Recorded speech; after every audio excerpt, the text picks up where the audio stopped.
Hello!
Welcome back to Dungeon of the Mad Mage, here on Variant Rolls.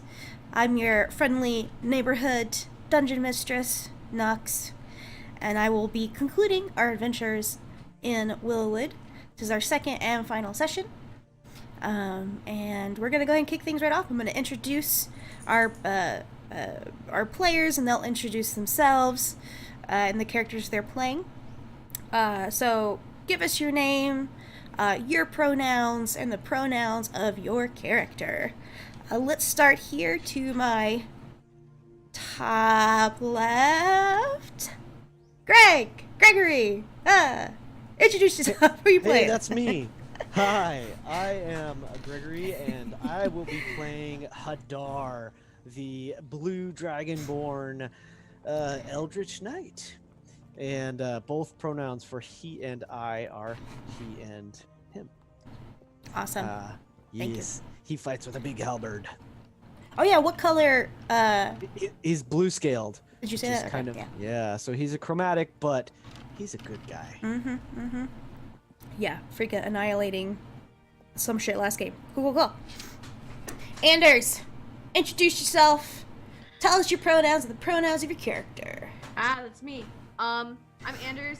I use he, him pronouns, and I'm playing Killian Berrybell, who uses she, her pronouns, and she's just a little halfling swashbuckling rogue who hasn't actually used any of her rogue abilities yet, so hopefully we do some of that tonight. Yay! Well, you did do a lot of sneaking around. You snuck... Well, one, you squeezed through the gate, thanks to your... And I rolled, like, a bunch of ones, so it's fine. But you also, like, hid and shit. And that's a rogue thing. Oh no! Anders has no dice to roll with tonight. Ash, introduce yourself. Tell us who you're playing. And all the fun pronoun things, too. Hello, it's me, Ash. My pronouns personally, they, them. My character, Roywyn Thorngage, who is a monk who's a lot more chilled out than I am in real life. She, her. I am a gnome, a forest gnome monk, like I've just said. There you go. It's gonna be great. Yes, love it. Last but not least, Mr. Matthew, introduce yourself. Hey, hi, I'm Matthew. I use he, him pronouns. I'm playing Delilah. She's a grave cleric. She uses she, her pronouns. So, yeah, that's it. Thank you. That's beautiful. That was lovely and short and sweet. Oh, God almighty. Okay. So, it's time for a little bit of a recap. I'm not going to do the recap because I ran the game. So, it's up to y'all to tell us what happened last game. Let me flip through my notes real quick. Who wants I to did do not it? take. I didn't take notes. You're the only one who took notes. This happens to Nox and I whenever we play Blue Rose, and I'm the only one who takes notes. And now the pressure's on you. So take it away, notes. Oh my goodness. Well, I'm sure that you all will probably interject if I make mistakes or miss anything, so I'll do my best. We are looking for an archdruid. I believe she's from the tribe Halloween, and her name is Willow. That is pretty much the extent of what we know. We've traveled down into this crazy location in the Underdark where, even though seemingly we are deep down underground, we can see the sky, which is kind of confusing, and we're in a forest, which is also confusing, at least for Hadar. The things that we have done so far is we found some apparently elven ruins. There was like an arcade and a square building, all this kind of white marbly stone, and we have also come across a cliff face that had an entry gate or portcullis into it, where the slippery Killian was able to help us get through and release the bars. Right as we were going in, we were attacked by some kind of zombie bear, which was scary and disgusting. That we dealt with. Then we started exploring inside this apparent path to some other place underground, and we were assailed by, I believe the term is cloakers, although my character has no idea what that is. Just some black and white, scary, screechy things that were ugly and hurt when they hit you. I think that's pretty much what we did in a nutshell. Lots of exploring, lots of fun role-playing. We've sort of gotten to know each other in a very short time, which is cool. Did I hit all the high points? We had some really good combat, that's for sure.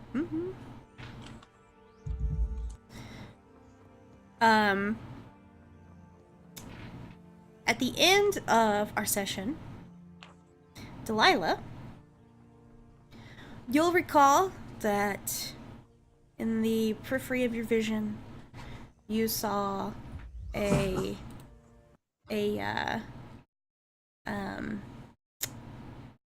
tree, and when you looked back, the tree wasn't there anymore, and it seemed to be positioned near the entrance of the cave that you're all in. I will say, oh, that's strange. I seem to be. I just saw something that couldn't have been there, but I did see it. It was a tree. Looked like it was near the entrance of the cave, but it's gone now. And I'm just gonna kind of gesture very, very like lazily over towards the cave entrance.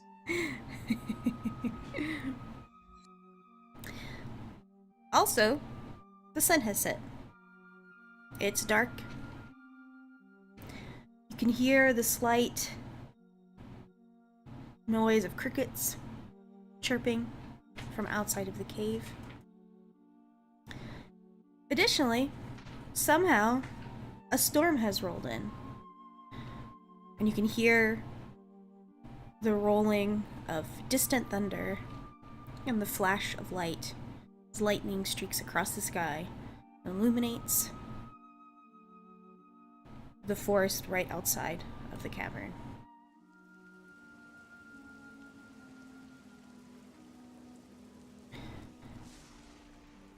Are we getting tired? Is it like late enough in the day that our characters are feeling sleepy? I think we just had a bit of a breather. I don't think I'm not feeling sleep yet. Does seem to be quite the confluence of events happening. There's a storm. It's now nighttime. Doesn't anyone else find it odd that Delilah sees a mysterious tree disappear and then we're beset by a thunderstorm? Seems a bit strange. Well, we are dealing with an archdruid. She's probably got all kinds of strange abilities.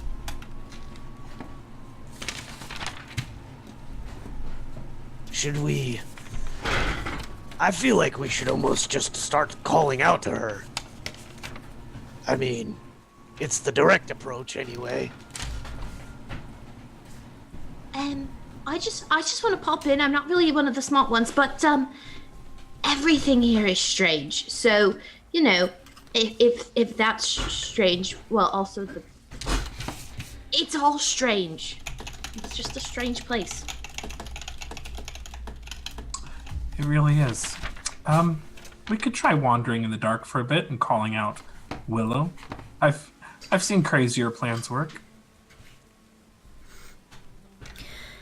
So the sun has set. Night has fallen. Yeah, are you guys going to venture out of the cave? Are you going to rest in the cave? Something else entirely? It might be hard for her to hear us with all this lightning and thunder and rain, but I mean, that's what you do when someone's lost, right? I mean, you call for them. Although, I think you are right, Delilah. She might not be lost. Maybe she just doesn't want to be found. Maybe she's hiding. Yeah, she very well might be, but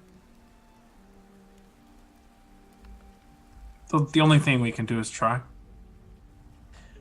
Perhaps we should look around for signs of this tree that you say was in the entrance. I mean, I've never seen a tree that moves, but I've heard about them. Oh. And I think I've read about them somewhere. I mean, this place seems to be shrouded in illusions. I don't see any reason why there couldn't have been a tree one moment and not the next. But I'll look for it. Well, my people do come from the forest, and there is a creature known as a dryad, which is a fairy spirit which resides within a tree. So we may very well be dealing with a dryad in cahoots with a druid. Wow, that is interesting. A lot of secrets in this forest, I'm sure. So I'm going to go ahead and look for the tree again. Okay, how are you doing that? With perception. So are you like paint the picture for me. I am wandering to the precipice of the cave and walking into the rain with my very old and weary eyes and lack of dark vision, hoping to catch bits of the forest by the strike of lightning. Hadar's gonna stay as close as he can to her, but also wants to literally look on the ground. He's kind of expecting to see some kind of a trail or like drag marks or something. Like if a giant tree was walking out here, it must have left some kind of mark. Is Hadar tall enough that I could stand underneath Hadar and be covered from the rain? You might get stepped on, but possibly. You could certainly stand behind him or behind or beside him and get some Follow-up protection. question. Does it have a tail? I was wondering about that myself. I'm gonna say yes. I think Dragonborn do have tails, canonically, but whatever. Some do, some don't. It kind of, yeah. Yes. This one, he does, for sure. It's not very long. Use your tail as an umbrella. And just kind of look around. It's very spirited. So, Delilah, Yeah. you're looking for some sort of track of a moving tree in the dark under the flash of lightning. Did I? Sure. Okay. Go ahead and roll that. Rolls. I rolled it. It's a natural one. Okay. Never mind. I don't have to agonize over it. Yep. You go to look for this. No, you don't find shit, but you do find your foot hooks into a loose stone in the floor of the cavern, and you fall face first into the wet earth right outside the cavern entrance. I never did learn how to see in darkness. Rowan Hadar. sees all the. go Oh, ahead. well, After you. well, I've just been observing from this point. I'm still within the cave, but I come out. I see Delilah's fallen. I'm gonna help her up, and I'll say, "Thanks for trying. Let me give it a try because I can see in the dark." Oh, thank you for helping me up. So you need to roll survival to look for these tracks. Yeah. I'm going to say thank you, Roywin, for helping me up. I'm going to put a hand on Roywin. I'm going to cast Enhance Ability Wisdom. Nice. My ability has been enhanced. I'm actually going to cast. I'm going to cast it at 3rd level and choose me and her.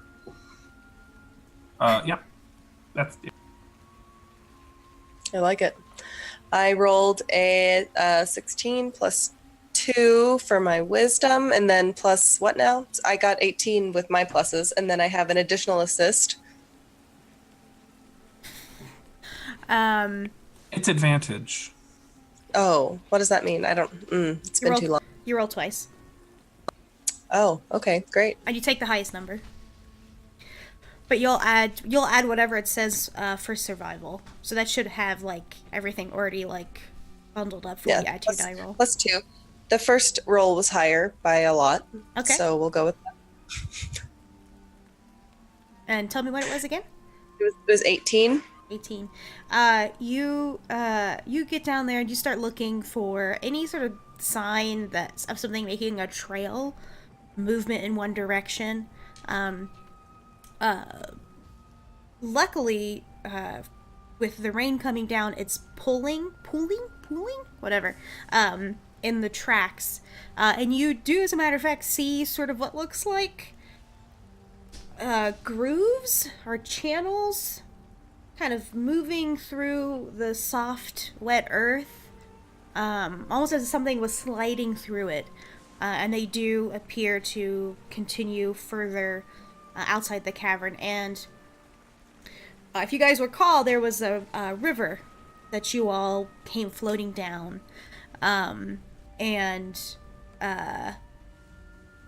You pretty much headed perpendicular away from the river to this cave system. These tracks are actually heading south, the same direction that river was. So think about it like an H shape, with the tracks forming the other bar of that H shape.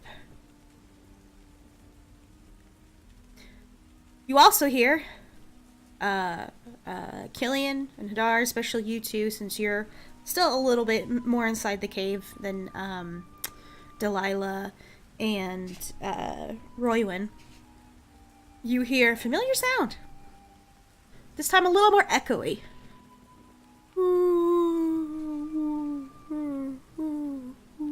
Nope. I'm going outside. All right, we need to get away from these dang things. Yeah, so I think Hadar walks out into the rain as well. I dash out as fast as my little halfling legs will take me. Alright, you guys are now standing outside of the cavern entrance. There is a thick forest, a dense forest, I should say, that you are right in the middle of.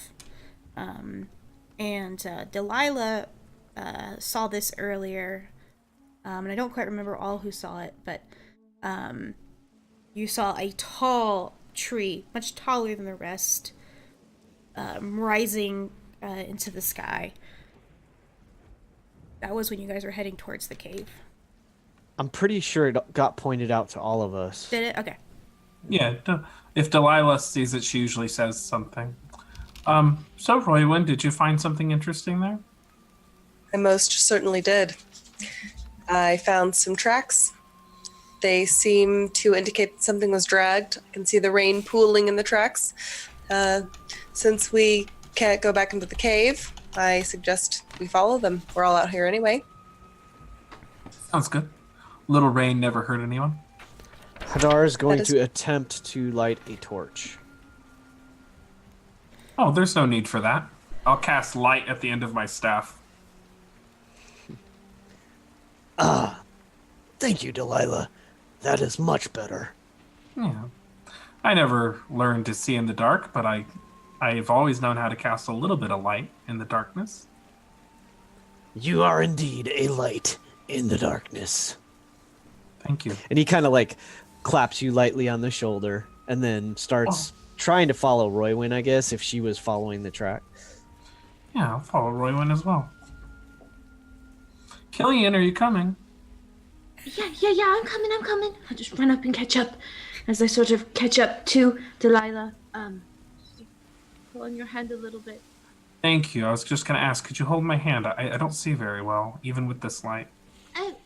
Sure. I'm very old. Hey, Delilah, would it be, No, never mind. It's fine. No, go ahead and ask. I was just thinking maybe would it be that terrible if there was more oceans in the world? More oceans? Well, isn't that what the people that thought Druid can stop were trying to do? It's like bring in the water plane? Oh, yeah. No, I suppose more oceans wouldn't be so terrible, but... And I have a boat, and you guys could come on my boat, and we'd be fine, right? I suppose we would be, but you have to ask who wouldn't be fine if the oceans got bigger, if there was more ocean. I know. I don't know. I don't like thunderstorms, and I don't like creepy undead bears, and I don't like caves. Yeah. I've seen villages wiped out before. I've seen people die in mass. It's not very pleasant. But when did you see that? I mean, that's typical in war. Maybe a story for another time. As Delilah says that, a lightning bolt streaks across the sky, lighting up all of your faces. You look up, and the, forest canopy is lit from above, and the rain continues to come down. Your boots are now squishing in the wet dirt. Delilah, as you make this comment to Hadar, you see over Hadar's shoulder a rustle in the leaves. Some branches move. Hadar, you hear behind you a skittering noise. Hadar spins on his heel and says, "Whoosh! I think I heard something." Killen, you likewise see movement. And Roywyn, you over Delilah's shoulder see a rustle in the trees.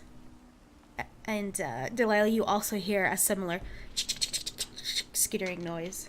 I want to use Hadar, who is very, very big, as a way to hide, and just hide myself real quick. And also pull out my swords. Sure. Go ahead and roll your stealth check. That is a 19 plus 5, so 24. Very nice.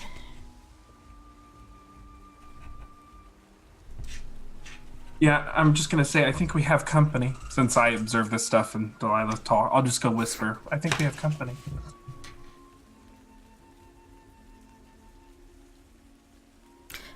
Right after Delilah says that, Royman, you watch as, with a quickness, a tree just moves as if it wasn't planted into the ground at all. And at first you have to blink your eyes because you're not quite sure this is an optical illusion. The forest is quite literally shifting around you.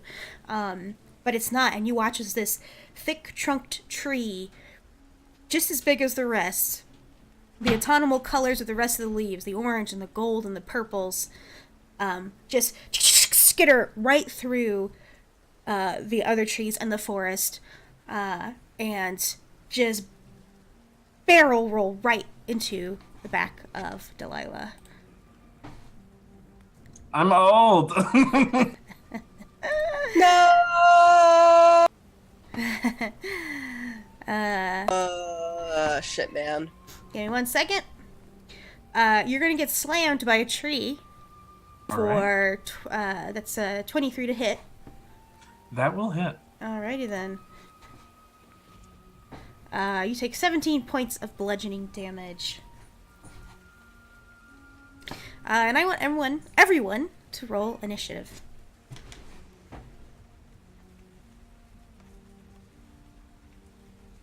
I'm old. Oh gosh. Is she saying that out loud too, right? I mean, of course she is. Natural 20 for the first roll of the evening, my friends. Damn. Woohoo. That gives me a 20 initiative. Excellent. Roywin, what did you get for your initiative?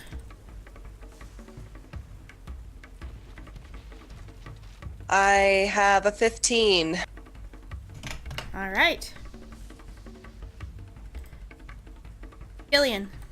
25. Awesome. Hey there, Delilah. What's your initiative roll? It's an 11. I don't move that fast. All right. Let me get some rolls going as well.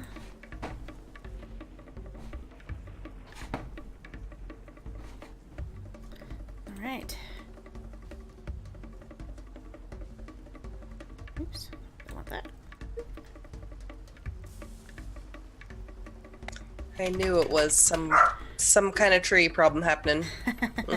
Did the moving trees give you the hint?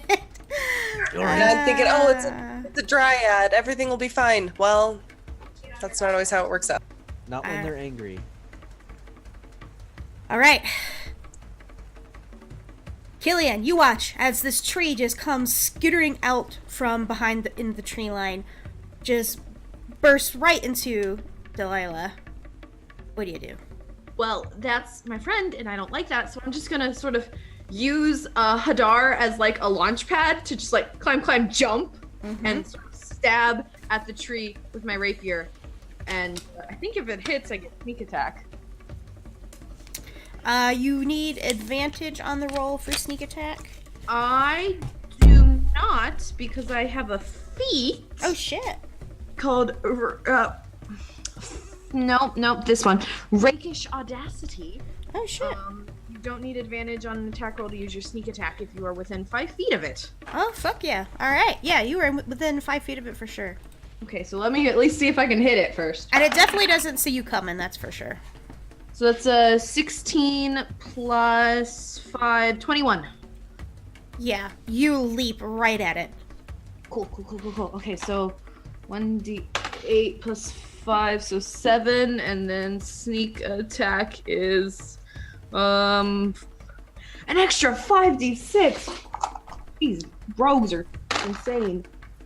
5 is 7 plus 9 is 16, 21 plus the plus 5, so 26 points of damage.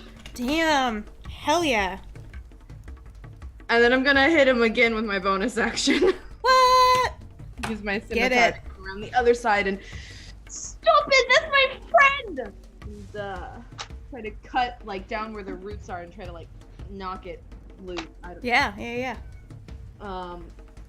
That's a 4, so 9.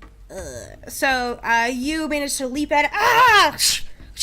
Slice significant, just completely shear the sides of it, slicing significant chunks of bark off. And it kind of, its leaves sort of shudder at the top. It doesn't really make a noise or anything. Or I'm sorry, I take that back. It does cry out. Ah! You hear coming from the tree. You slide down the tree, shearing off parts of its bark. You go to stab it or swipe at it with your scimitar, but it actually takes one of its roots and knocks your scimitar away. All right. I want to use my movement to stand directly in between the tree and Delilah, and I know I'm really short, and it can probably get to her anyway. But I'm gonna try to protect her. Mhm. Try. Yeah, sure, you can do that. And that's my turn. Excellent. Hadar.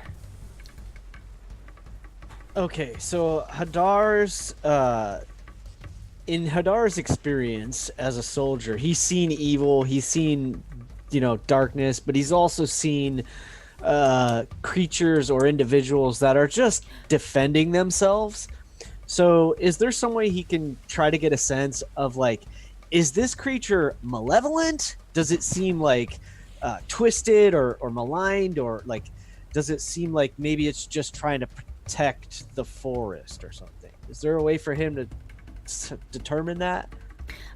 Just like a casual like glance over the tree, it looks like a tree identical to the other ones in this forest, except for the fact that it happens to be moving, and it just cried out in pain.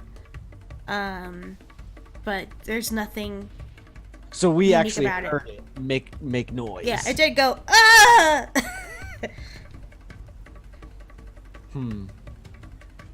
Okay.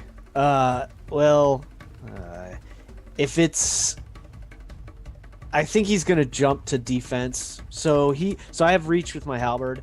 I'm going to, and I also have a really fun thing that I can do, which is called war magic. So I'm going to first attempt to blast it with a firebolt, and then swing the halberd at it. Does your firebolt just hit one target? Yeah, it's firebolt, the cantrip. Okay. So I just want to double check. Yeah, this is cool. I mean, it's all new to me too, because that's the first time I played an Eldritch Knight. So with War Magic, when I cast a cantrip as my action, I can make a one weapon attack as a bonus action. Nice. Okay. So that is what is happening. So for firebolt, do I need to roll for that, or do you do an attack roll? An attack roll. Okay. Yeah, that's. So here, let's see. That's going to be. So with the firebolt, oh, that was terrible. That was like a, like a 9 on the attack for the firebolt. That's not going to do it. And you added like your proficiencies and all that stuff to it. So I rolled a 3 plus 6. Not so good. Yeah. All right, but with the halberd, I have a plus 9, and I rolled an 8, so 17 to hit. Nice. Yeah, you release the firebolt, but with the limited lightning and the flashing of the lightning overhead, things are moving. It's hard to kind of pinpoint it out, and it just arcs right behind it into nothing. And then you go and swing with your halberd right into the side of it. Yeah, indeed. He's holding the halberd in one hand, reaches out his other, and releases a firebolt from his finger, but his aim is a little off. Then grabs the bottom of the haft of the halberd and swings across, and like a forester trying to fell a tree. That's going to be a total of 10 damage. With the halberd, I'm going to try to do non-lethal damage. What kind of damage is it? It's slashing, but Okay. Yeah, you carve. I'm afraid this might be the druid, like in disguise or something. So I don't really want to kill her if it is. So you said it was 10? Yeah, 10 total, and I am done. Yeah, you actually chop an entire limb, one of these tree limbs off, and it cries out again, shudders and shakes, and some rainwater falls down from the top of its leaves. Excellent. That tree looks at you, and you hear a and it reaches back with one of its thickest branches and swings it straight for your head.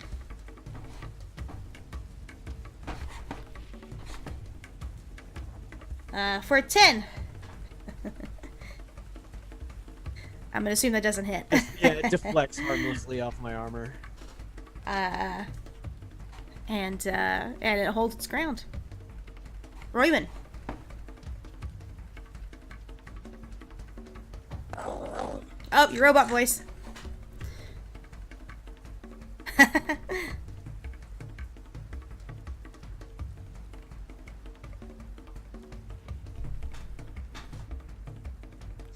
Am I still a robot? Nope, you're a human.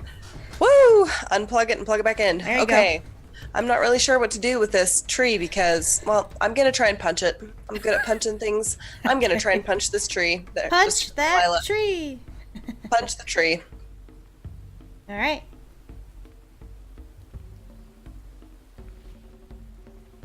Was not great. Not great at all. I'm pretty sure I didn't hit. Let's see. I rolled a 3 and I have a 7, so it's 10. You go to punch it, you don't make any sort of progress beyond the bark, and it cuts up your knuckles and it hurts. That's a bummer. Well, guess what? I have 2 fists and I get to do one more thing after that. So let's try the next fist. Uh-huh. And that one, I get a 17. Nice, yeah. Using the pain from the first fist, you swing much harder with the second, and you make an indentation in the side. Roll damage.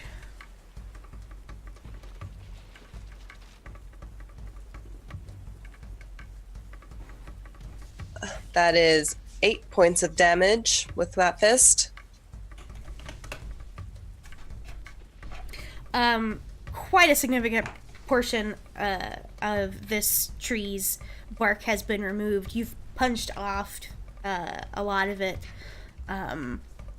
Killian has sheared off a lot of it. Hadar straight up just chopped off a whole branch. And with each punch, you hear from the tree, and more water falls on you from the tops of its leaves. And it's the very top part of the tree. The limbs start to droop.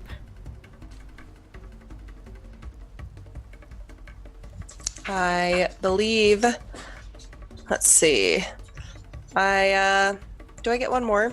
I think I get 3. Do I get 3 every time? I can't remember the rules. Nods. Yes, I get one more hit. That one was so great that I'm gonna.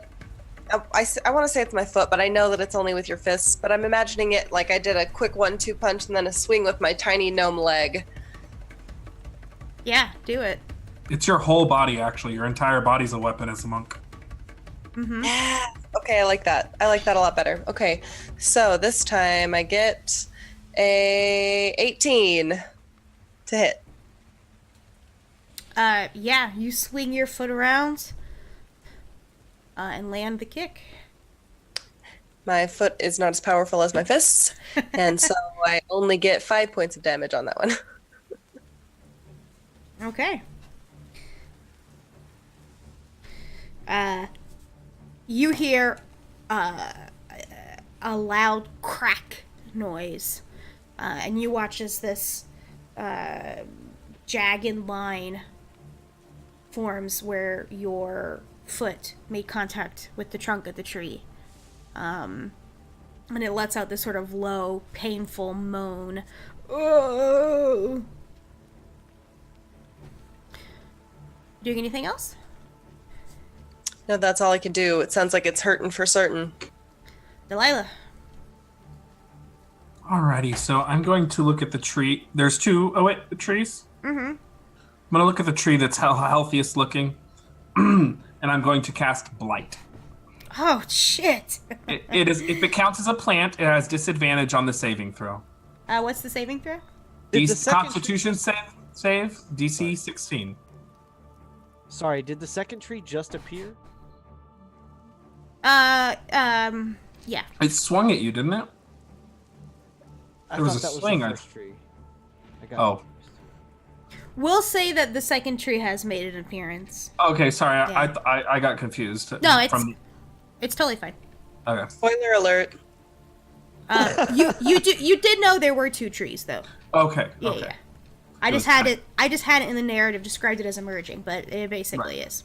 Okay. So the one that has apparently not been touched yet, or the healthiest one, Constitution saving throw DC, has disadvantage. That'll be an 18, my friend. Okay. It's going to take. So it would normally take 64 points of necrotic damage. It's going to take 32 points of necrotic damage Jeez. because it's a plant. Jesus Christ. So I'll just kind of lean on my one-eyed snake staff and look past the plant that is being taken apart by my enemies, and I peer past the rain just to see this second plant emerging from the brush, and I speak out in Abyssal, and I just, and I pull life force straight from the plant. Yeah, That's there's what- some serious side-eye happening, I think. With my bonus action, I am going to summon a snake. Oh. I'm going to strike my staff on the ground, utter a command word in a different language, and it turns into a, I believe it's giant constrictor snake, the CR2 huge size snake. Yes. Giant constrictor snake. Okay, there is a snake on the battlefield. How does that work?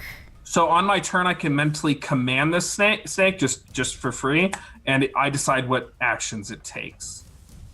Okay. So since it's just right next to me, I'm going to have it attack the thing that's next to me. Giant constrictor. Oh.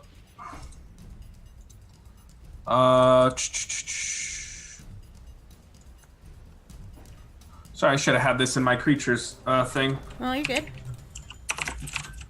What was it, a boa constrictor? No, giant constrictor snake. So it's got a +6 to its bite attack. Yeah.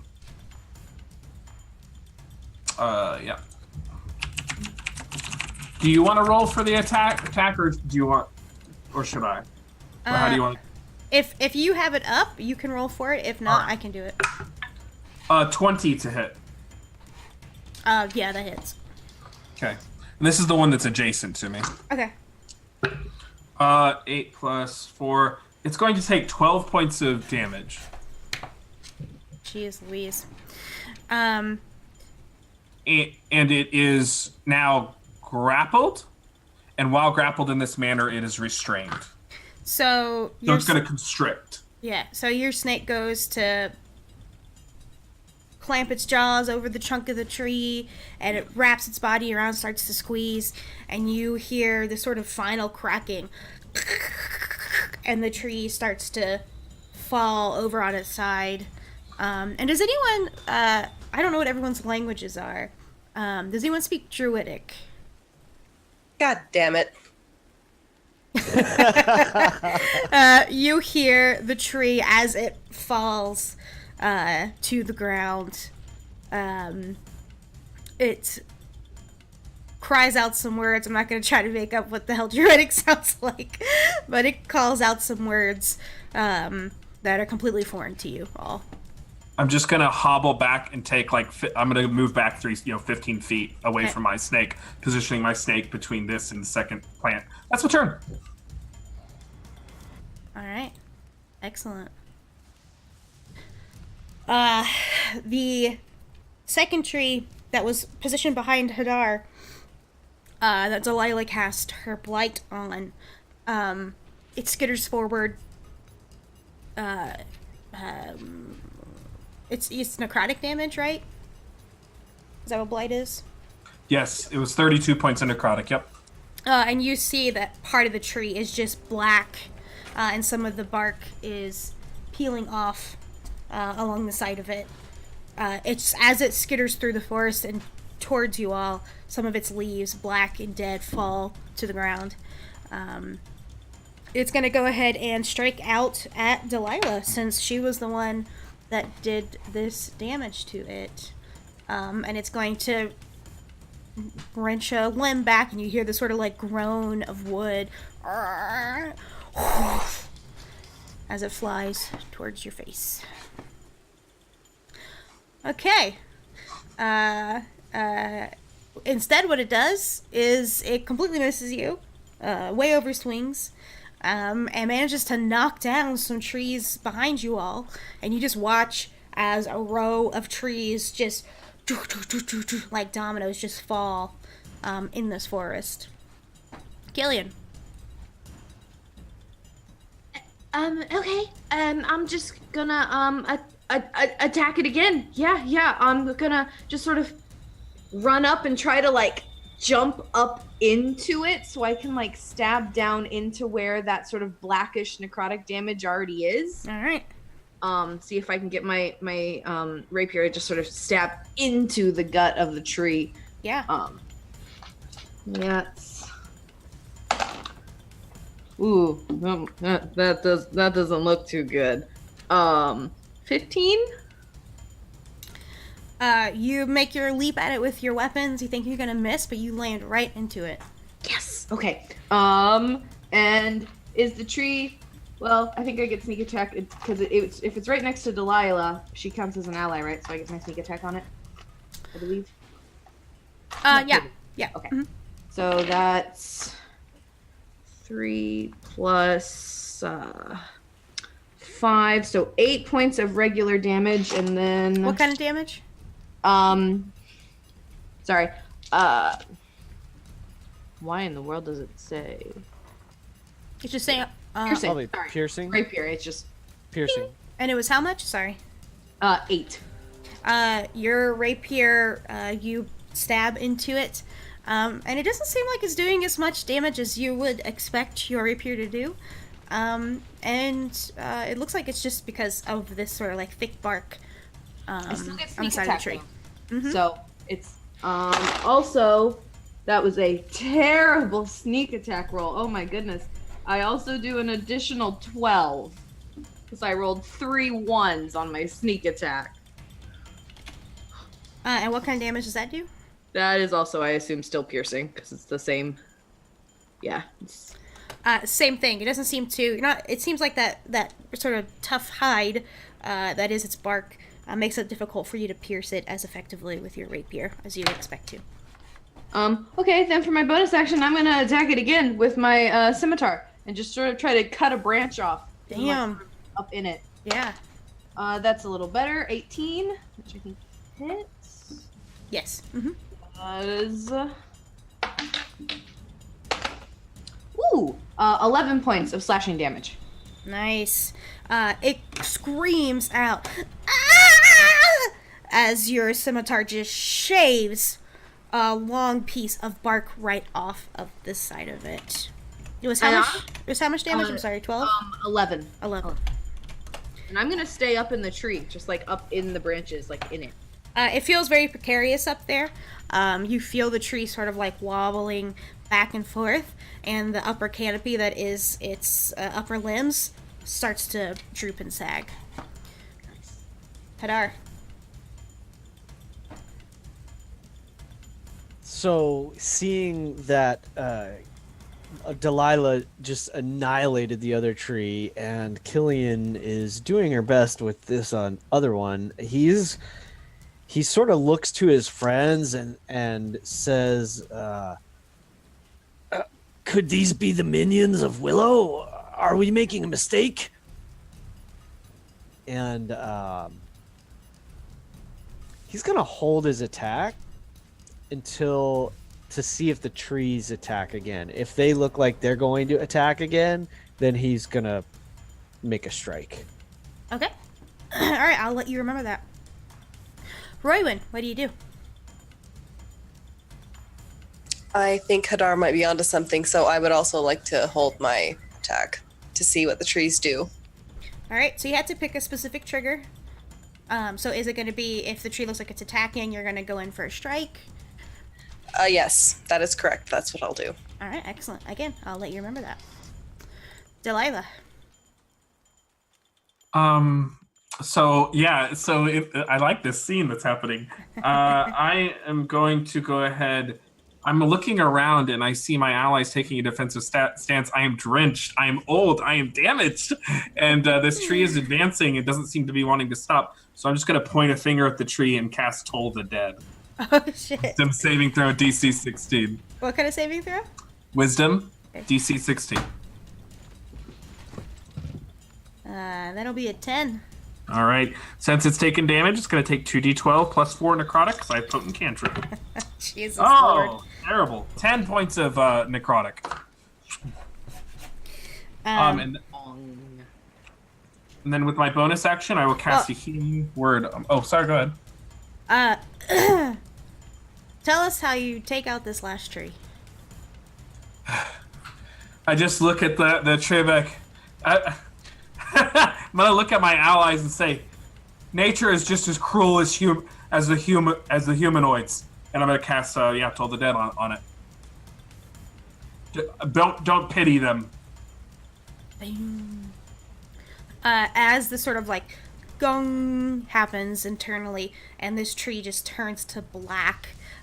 Unlike the other one, which sort of like snapped in half and fell on itself, this one, all of the trees just fall in this sort of rain of death, and all of these dead, blackened, dry leaves fall all around you, and slowly, one by one, the branches start to fall, thud, thud, thud around it, and the tree just sort of crumbles in on itself, as if it were suffering from a severe case of dry rot.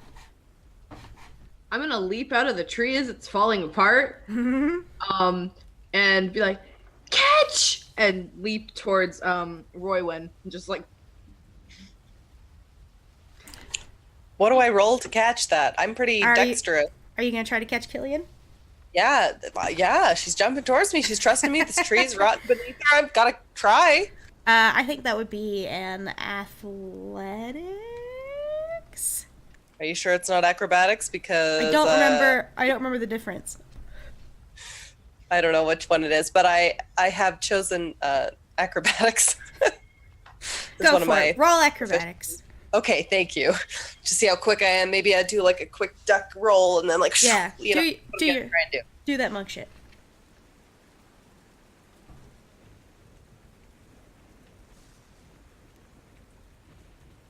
$14? Killian, roll. I was gonna say, does my acrobatics help any? Yeah, I was gonna say roll. Yes. Yeah, roll acrobatics. Okay, so just so you know, I have a plus 13 in acrobatics. And Yeah, I rolled had a plus 16. Oh, so 29. Yeah, no, it's like a fucking figure skating thing where Killian just leaps out gracefully into the waiting monk arms of Roywin.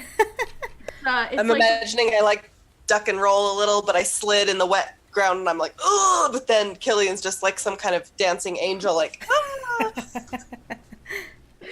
The jump that Buttercup does in Princess Bride, where she just it's like that. Mm-hmm. Love it. Mm-hmm. Thanks. Yeah.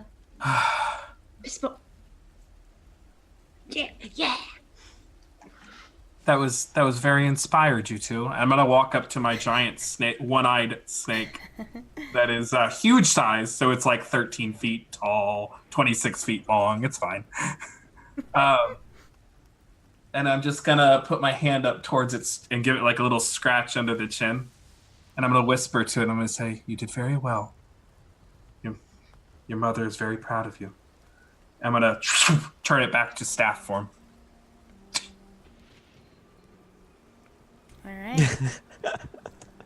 And with my action, I'd like to use my healer feat to heal myself. God, Nox! I'm an old woman. You're beating up on the elderly, Nox. Delight. I pull out a potion. I'm fine. I know a great deal about life and death. Hadar is kind of eyeing Delilah a little bit at this point, and he just says to everyone, like, he says it not loudly, but enough that everyone should be able to hear it. I hope we're not making a grave mistake and angering this archdruid.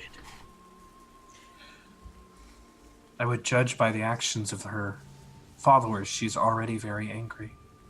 We were attacked unprovoked. Her sign did say, harm not the creatures of the forest. And this is what happens when I don't take notes. I don't think that's exactly verbatim what it said, but I may not wear it on my body or position it on my staff, but I follow the golden rule. Treat others how you would be treated. I wasn't assaulting the forest. I wasn't using my magics against it. They attacked first, and I responded in kind. This is true. It would seem that we were attacked unprovoked. Let's be on guard for more of these things, whatever they are. If it should happen again, perhaps use some measures to restrain or to stall them, and then I can ease off. I can be a really good distraction. If we need them to pay attention to something, I can be really shiny and distracting. Of course you can, Killian. Of course you can. And by the way, my enhanced ability wisdom got rocked out. I rolled a 2 on my concentration check. Oh. Quick question. Does Delilah have any, noticeable, pouches or pockets or anything on you that you might use to carry things? I would say she has a small little satchel. Yeah, she keeps her healer's kit and things like that. I would like to attempt to slip the healing potion into her healer's kit without her noticing. My passive, well, I don't know how Nox wants to run this, but my passive perception is 23. I'm sneaky though. Yeah, if Killian is actively trying to be sneaky, then go ahead and roll sleight of hand. Okay. Sneaky versus perception. It's a real showdown. I rolled a 9 and my plus is only 9, so 18. So I think you see it. Yeah, you feel the sort of movement at your waist. I see it, but I don't say anything or recognize it. Oh. So yeah, you have a little healing potion there in your med kit. Delilah, you're slightly distracted by this, even though you're playing enough, keeping it cool. But Roywin, you hear the sound of flapping wings off in the distance. I would like to try and see if I can see what that is in the flashes of lightning that are still happening. Sure. And also with dark vision, but lightning, really. That would be helpful. Yeah, you don't need to roll or anything. You just follow the sound, and you see what appears to be a large, black-bodied, flying creature heading towards that tall, tree-like tower. I think we should follow this creature, whatever it was. This tower seems to be of some significance, and given that we were just attacked unprovoked, I feel like it might be better to try and, get out of here. I agree. The tallest tree in the forest seems like the most likely place to find this archer-druid. I think you are correct, Roywin. Shall I take the lead, or would you care to? You should take the lead. I'll bring up the rear just to make sure that we don't get taken from behind again. And does Delilah still have the light on her staff? I do. That one's not concentration. It's just a cantrip. I can cast it again.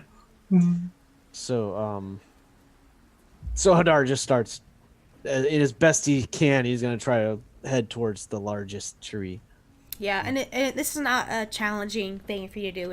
It towers over the entirety of the forest, and as you guys head in that direction, it just gets taller and taller. It begins to take up more and more of the available space in the sky, occasionally silhouetted by a flash of lightning.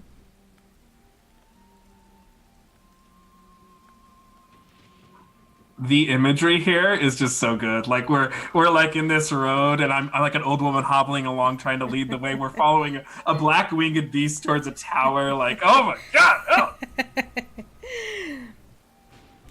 Oh. Hadar likes the lightning. It's in his nature. Oh, I'm happy to hear that, Hadar. Well, you guys have seen him breathe lightning, so it's not surprising. Lightning Daddy. Laddie? No. Anyways.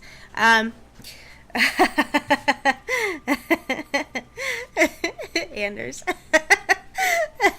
Anyways. So, I think you broke Anders. I did. I'm so sorry. Yeah, so as you all continue to move through the forest towards this tall, tree-like tower, you see, to the side of you all, more of these, white archways, supported by columns, covered in vines. The vines that you saw first were green and looked alive. These vines are dark.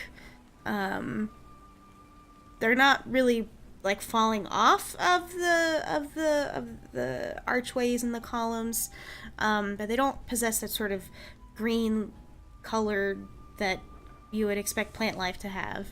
And as you move closer and closer, and the tree-like tower gets bigger and bigger in your view, you start to notice more and more mushrooms growing on the ground. And some of the trees, their bark, and you can't quite be sure if it's the lighting or the actual color of the bark, but it's no longer shades of brown and aspen white. It's black and fungus-like growth crawls up the side of some of these tree trunks. And these features just seem to become, seem to increase as you move, to the point where you are having to step over patches of mushrooms if you don't want to actually step on them. Finally, the tree line breaks, and you see in front of you the biggest tree you've ever seen in your life. All of you standing side by side would not even be able to cover just the front of this thing.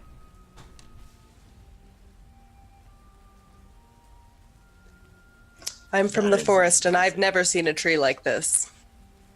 It is most impressive. I could have such a big boat.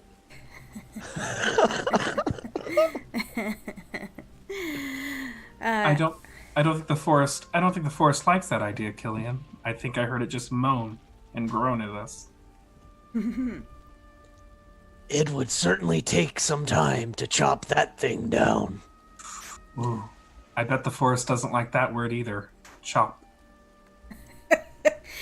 As you move your eyes upwards, taking in the sight that is this tower, this tree-like tower, you can see its branches as it sticks out on all sides.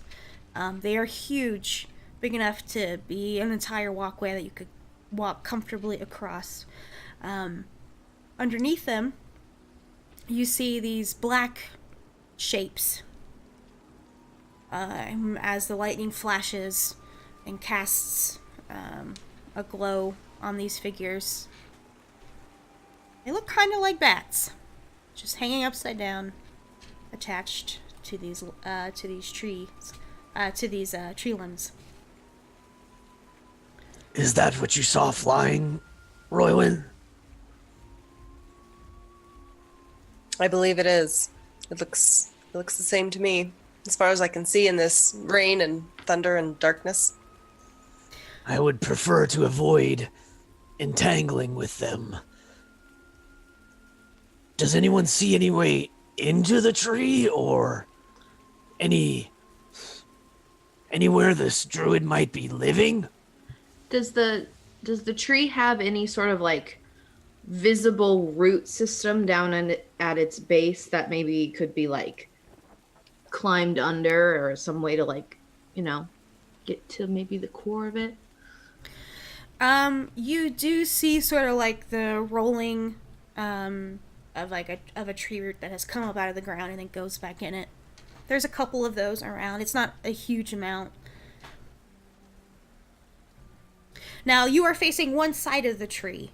It does go all the way around. I think we should walk around. You do. We all follow Killian. Killian, you start leading the rest of the group marching around this giant tree. And as you head south, down and around it, you move underneath one of these arches that you have seen a couple times before. And as you sort of turn around to face another side of the tree, you see a 12-foot high arched double door made of carved stone. Hanging next to it is a rope. I found the door. That's incredible, Killian. You see how capable you are when you just put your mind to it? Full blush. She just goes completely pink. And it's like to the tips of her ears and like down, like chest, just everywhere. While that was happening, I would like to use my own sleight of hand to return the potion into Killian's pouch. Okay. I am proficient in sleight of hand. Of course you are. My passive perception is not 19. 15 total. It's only 13. Yeah, Killian is too distracted by receiving a compliment. Delilah walks by, just drops off the potion right from whence it came. You all do notice that around here especially, the base of this tree is just covered in lichen and fungus and mushrooms. And as you've come around to this side, the mushrooms are actually starting to increase in size.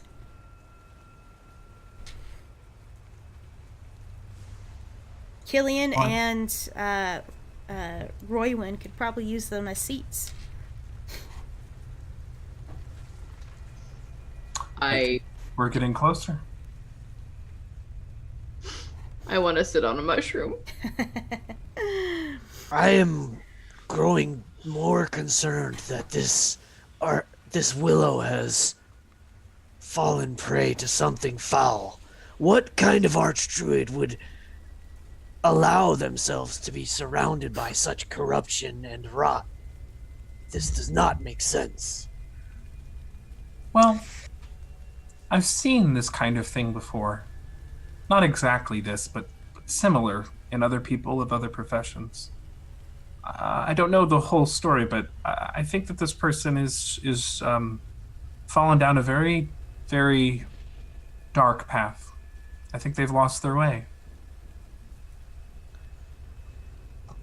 Let us hope they are not too far gone. Shall we ring the bell? He's kind of pointing to the rope. Go right ahead.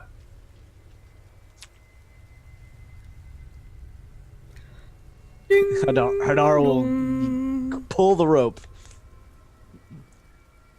Yep. And there's a little bit of tension on it. You can kind of feel the weight on the other end, and you hear this sort of low, droning, bassy bell ring in the interior. Oh, 5 seconds passes. 10. The rain is still falling. You still hear the occasional sound of thunder. And then slowly, one of these doors laboriously moves open into the tower. Light pours out of this door. Warm and comfortable. And Hadar, since you are standing there near the front, you watch as a tree skitters out on its roots. Hadar backs up a pace or two, like startled. The limbs on this tree are positioned about halfway down the trunk. Very similar to the way that a humanoid might have arms. And the top of it, with where the leaves are at, sort of bob back and forth slightly. And the limbs at its side groan and move forward. And you hear a voice. Oh, we have visitors! Would you like to come inside? The weather out here is awful. And one of the limbs groans and creaks back towards the interior. I know this is a trap, but Killian's gonna run right inside. Oh! No, wait, no! In the tree. Killian dashes in.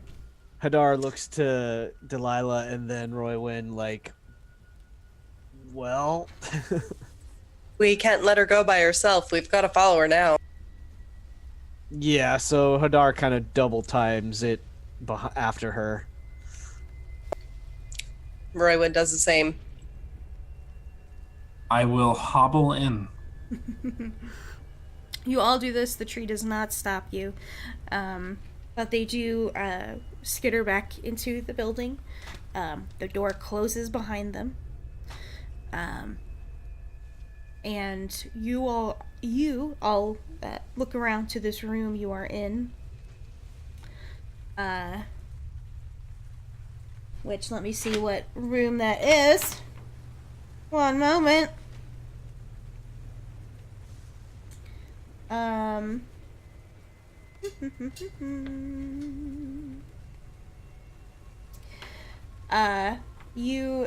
This first area that you're in is a small room.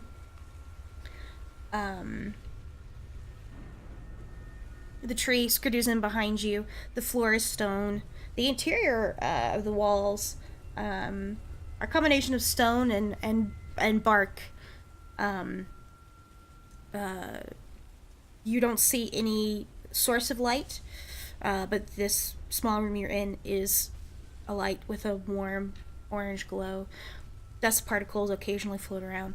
You do notice, though, along the edges of the walls, the kind of corner where the wall meets the floor, there are mushrooms and lichen growing up the sides.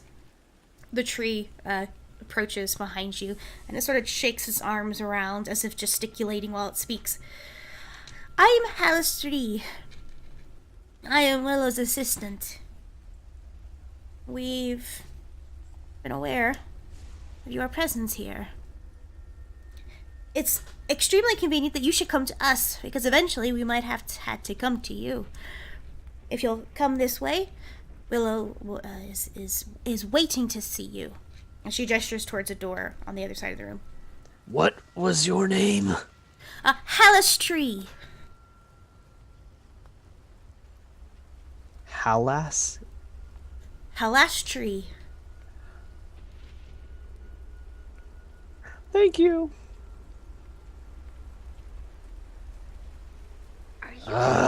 Lead the way.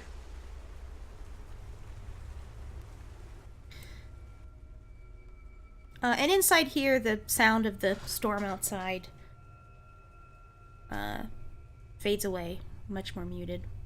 Hallis Tree moves in front of you all, pushes open the door on the other side of the room. It's another stone door. It slides open into the other room, and Hallis Tree skitters in and waits for you all to follow.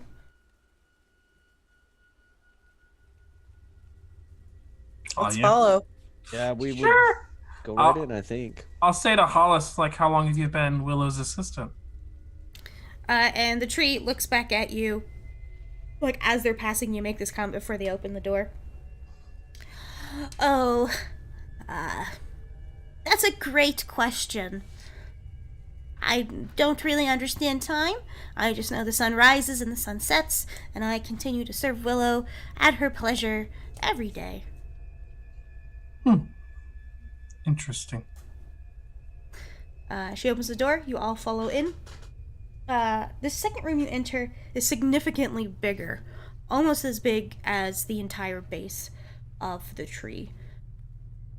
Your feet crunch on top of dead twigs and leaves. You kick up dust as you move through the detritus. All along the walls are lichen stepped up towards the 20-foot high vaulted ceiling. Mushrooms of all sizes and shapes and colors grow at the far corners. And there's a constant sort of flow of dust that picks up the light. You see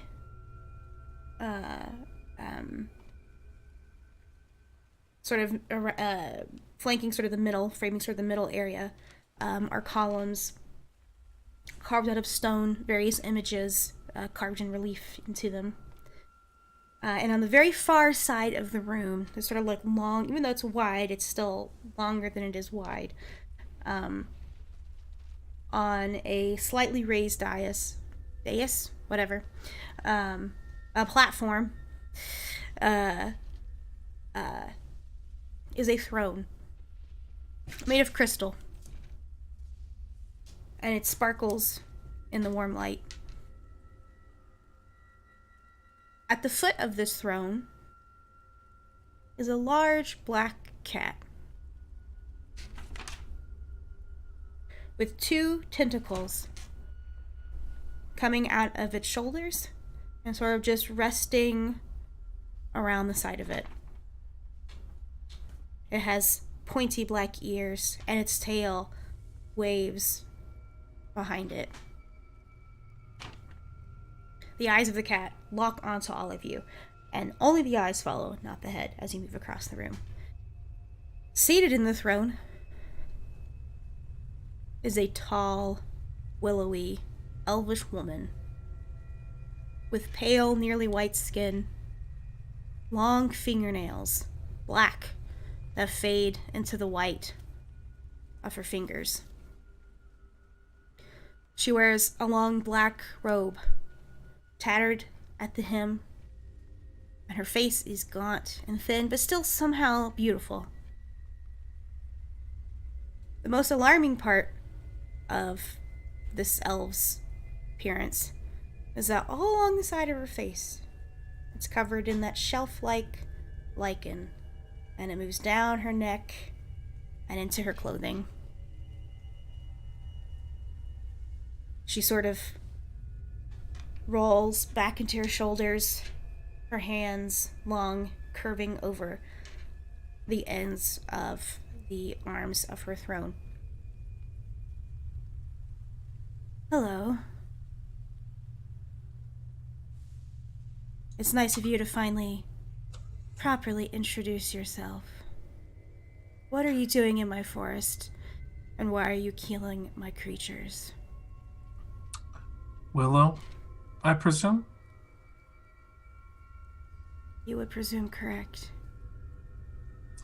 I'm Delilah. These are my adventuring friends. We have actually been sent here because of you, Willow. We're here to help you. And she looks over all of you, making no expression at all, at least as far as you can tell. Her eyes eventually move back to you, Delilah. Help me how? Well, we had hoped to help you with whatever problem you're obviously dealing with right now. Do you know what problem you're dealing with? At that, her eyes squint questioningly, and she sort of tilts her head to the side. I see no problems here. You don't see any problems. Who sent you? And she lifts her head up and addresses the lot of you. Meanwhile, Halistry is sort of positioned behind you.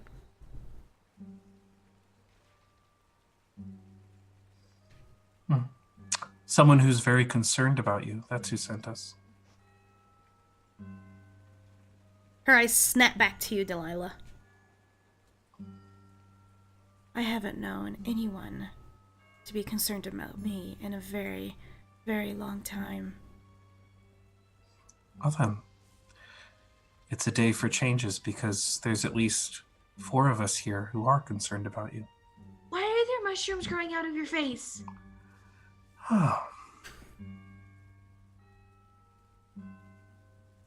Because that's what I look like.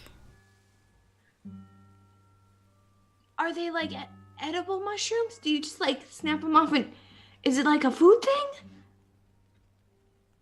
Do you want me to snap off your ear and eat it? No. I'm sorry, I don't really understand what's happening right now. You'll have to forgive Killian. She has a very unique perspective on the world. It's actually And quite nice. And she's immeasurably curious. She was wondering if, well, didn't you have a question? I'm looking down at Killian. Didn't you have a question for the arch druid?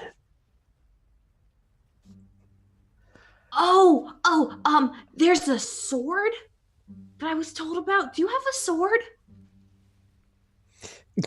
Hadar looks really confused because that's not at all what he was talking about.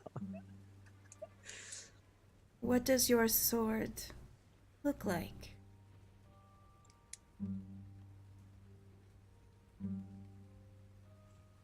Let me just check my notes. What does my sword look like? I don't know what it looks like, but I think it can like talk. And I mean, you have trees that can talk, so maybe you might also have the sword that talks. There is, at the back, kind of leaning against the back of her throne, a staff, tall and winding and twisted. She pushes herself to a slow and graceful stand, reaches a hand back, grabs the staff, her long fingers curl around it, and she holds it at her side. She does not move any further away from her throne. Does your sword have a name? I mean, it does, but I kind of feel like if I keep talking, I'm gonna get in trouble.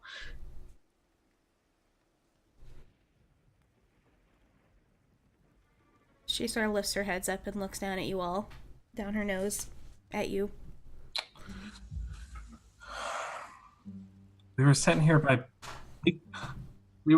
people who care about you, and we're here to help you find your way back to the Druid enclave that you left a long time ago.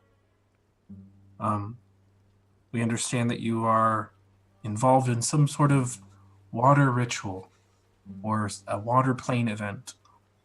And we really would like to set you back on the right path to balancing nature, not destroying it. Her cat's tail flicks in front of her face.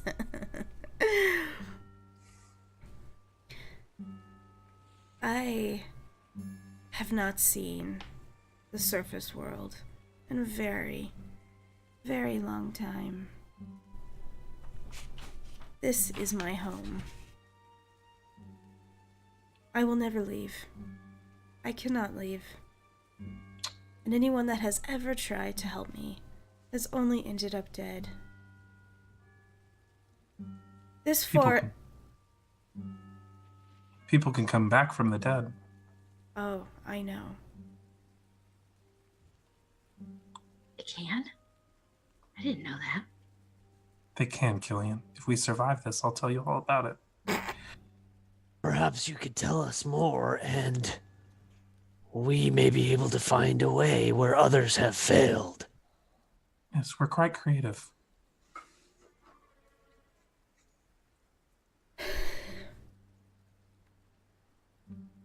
I would like to know, and she smiles, and it's this big smile that is not friendly and not warm, almost patronizing. I would like to know why 4 puny, self-proclaimed adventurers dare to step foot into my forest and to kill my animals and chop down my trees, despite having seen the signs that line the riverbank, that dot the forest floor. And she bangs her staff on the floor. I have killed others for less. And now you dare tell me you plan to bring me back to the surface world, a home I have not shared in ages, of which I do not even remember. You dare tell me that you are more powerful than the one who trapped me here in the first place, that grew this forest. We're not more powerful. We're just more reckless. And we have less we have less survival instincts than they did. Well, and I'm really good at picking locks, so if you're like trapped, maybe I can like, chick and let you out. If I may speak, Druid, I believe I can add some clarity on why we've invaded your home or your prison. I'm not really sure which this is, given your demeanor. But we were tasked by your tribe, the Wyllowood Druids, to seek your help. They need you to assist in blocking the gate to the elemental plane of water. Many of your kinsmen have died guarding this gate, and they need your help to prevent a massive flood which could destroy all life as you once knew and as we all know it. Will you help us?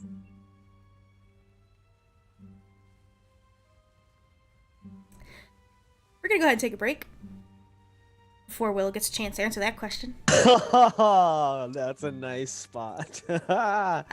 Especially because I keep glancing over the chat and seeing all of the forest puns and tree puns and plant Sorry. puns and oh god. Woo. Chad is barking up a storm. That was awesomely said, Ash. Mm-hmm. Thanks. Yeah. I didn't say like anything else the whole time she was talking, and I was like, you know what? I'm gonna tell you what is up. Okay, here's what's happening. Well done. I can put this bitch in her I place. don't do it in real life. I would never do that in real life. I'd be like, "Duh." Well, that's why you play role-playing games. All right, we'll be back in about 5 to 10 minutes. See y'all soon.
Hello, and we're back to finish off the last half of our final session playing through Wyllowood. Roy Wynn just posed a question to Willow, the druid.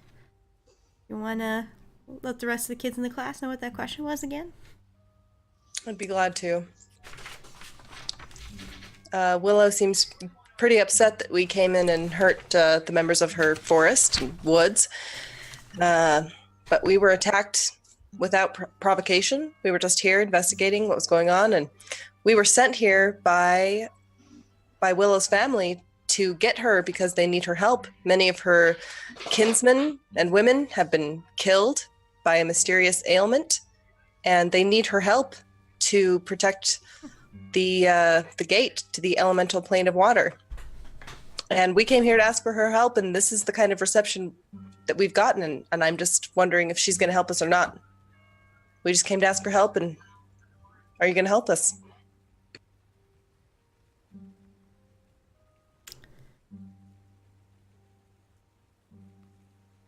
Roll persuasion. Ah, shit, man. God damn it. The dice. Charisma is literally my worst.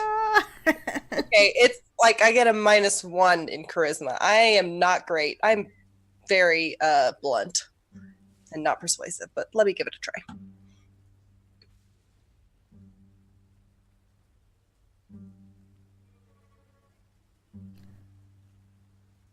I got an 18, but minus, let's see, I think it's -1. Let me double check. Might be minus more than that. Yeah, no, -1. So that's a 17. You make your appeal. She turns her head to look at you. Her eyes squint slightly. She starts to move forward, takes a step down from her platform, walking with her staff, clicks against the hard floor with every step. Click, click, click. As she shuffles through the dead leaves and the dry twigs, past her large cat, who just turns its head up to look at her as she walks by. Her long, black, tattered skirt drags behind her. And as she moves, it gets closer to you, there's a sort of earthy smell that grows stronger that emanates from her. She walks right up to you, Roy Wynn, and peers down at you. She is a solid 6 feet, long, gangly limbs.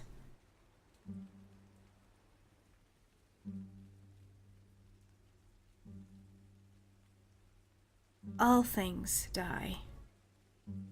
And all things are dying. Always. All the time.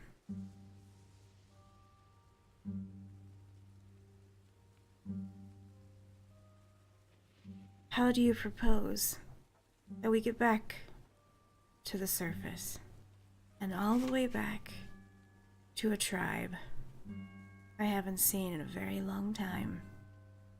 How do you propose we do that, little one? Well, my comrades and I made it this far to retrieve you.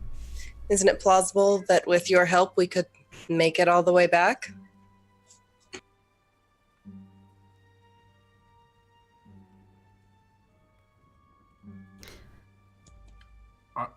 I'm gonna chime in and say, you're very powerful. It's that much is obvious. Maybe all you needed was a few people to stumble into your tree house and help you out. We're here to help. Also, I have a boat if that helps, like, at all. Yeah.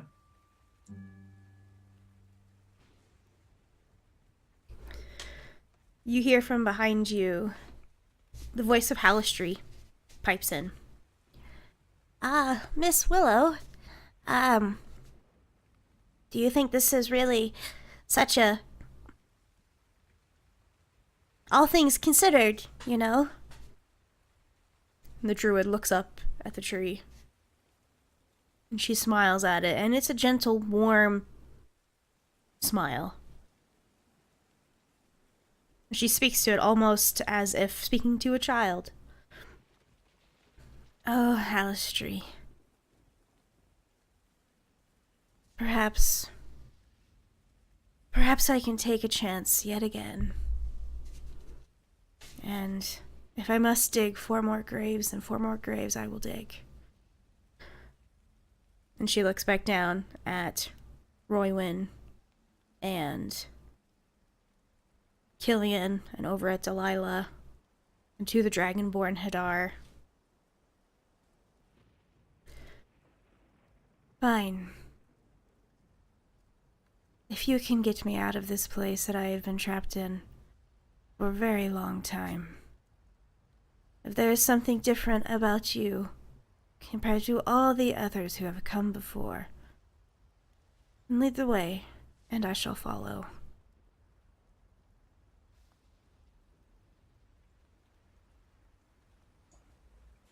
Matt takes that for a yes. Can you tell us more about what has befallen you? How have you been trapped here? Where or what is preventing you from leaving? Is there a boundary that you cannot pass beyond? Or have been unable to thus far? Why, it's the very Mad Mage himself.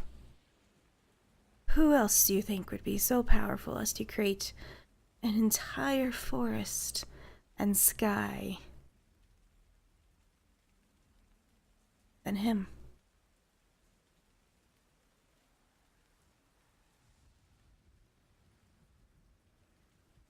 I don't know who the Mad Mage is. He's an old cantankerous wizard who built Undermountain. That's this huge dungeon complex we've been traveling in. Oh. Do you think maybe he has my sword? Oh, he definitely had. If he doesn't have your sword, he knows someone who does. So do we just go kill him so that she can leave? We can at least go deeper into Undermountain and try to find secrets. It would seem to me that the way out would be up. If it was as simple as going up, I believe that our druid friend here would have done it a long time ago. She looks at you, and she looks at Delilah and Killian.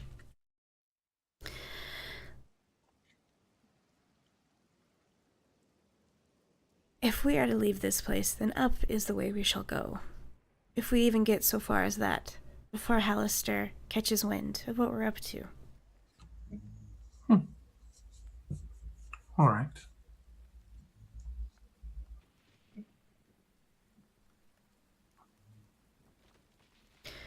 You will be my guides, then. I shall entrust it to you to lead me out of here and avoid the detection by Hallister.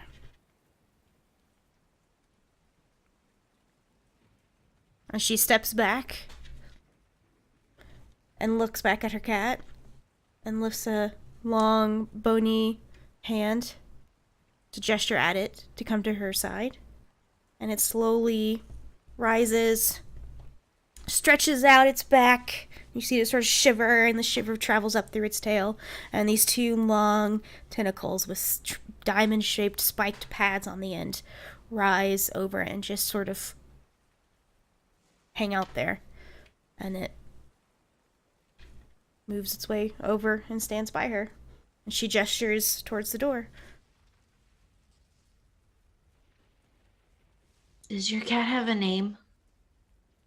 Also, can I pet your cat? My cat does have a name. Crisan is its name. And no, I don't suggest you pet it if you ever want to pet anything else again.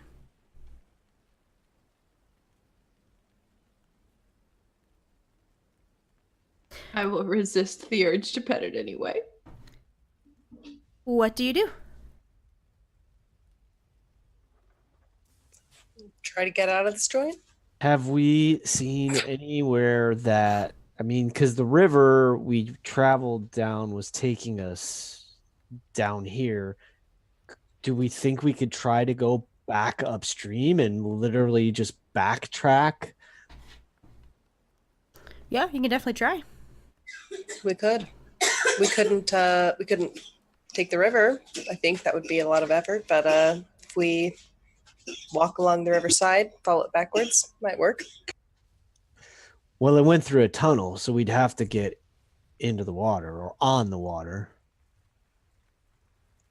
I mean, you remember the current wasn't super strong. Your raft that you're on also wasn't exactly a boat. Right. Yes, Killian. I hope we get on the raft because I know how to sail. We may hit favorable winds in this strange underground place. You're not wrong. We can always just try another way if this doesn't work.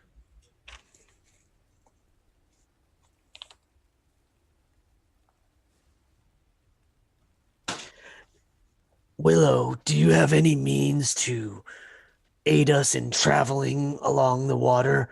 We entered this chamber by river, and if we could go back the way we came, that would seem the most logical way out. Unfortunately, I do not. My connection with nature has changed and evolved compared to perhaps others of my kind that you have met. And you watch as she lifts one of her hands and makes a motion in the air and mutters some words under her breath. And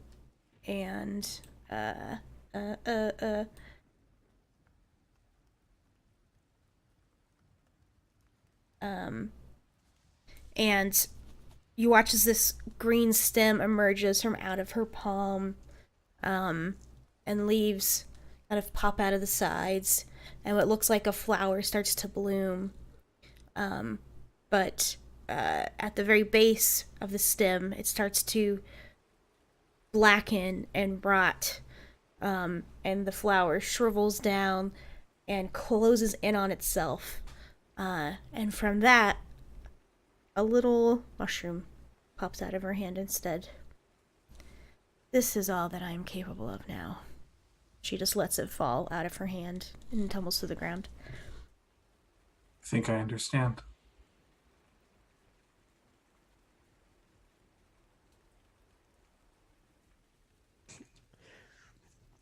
Well, aside from trying to go back up the river the way we came, I'm at a loss for ideas. I don't believe we saw any other way out of this cavern. So I'm going to throw you all a bone here and say that you all think that the best way would be to go back up the river. Yeah. I think we have a very capable boat captain here. Indubitably. Let's give it a try. Oh, Druid lady, when we get on the raft, you have to call me Captain Berrybell. That's my boat name. Okay? Okay, I'm gonna lead us back towards the river. The displacer beast is a large creature. How are we going to get it to accompany us? Our raft is not seaworthy.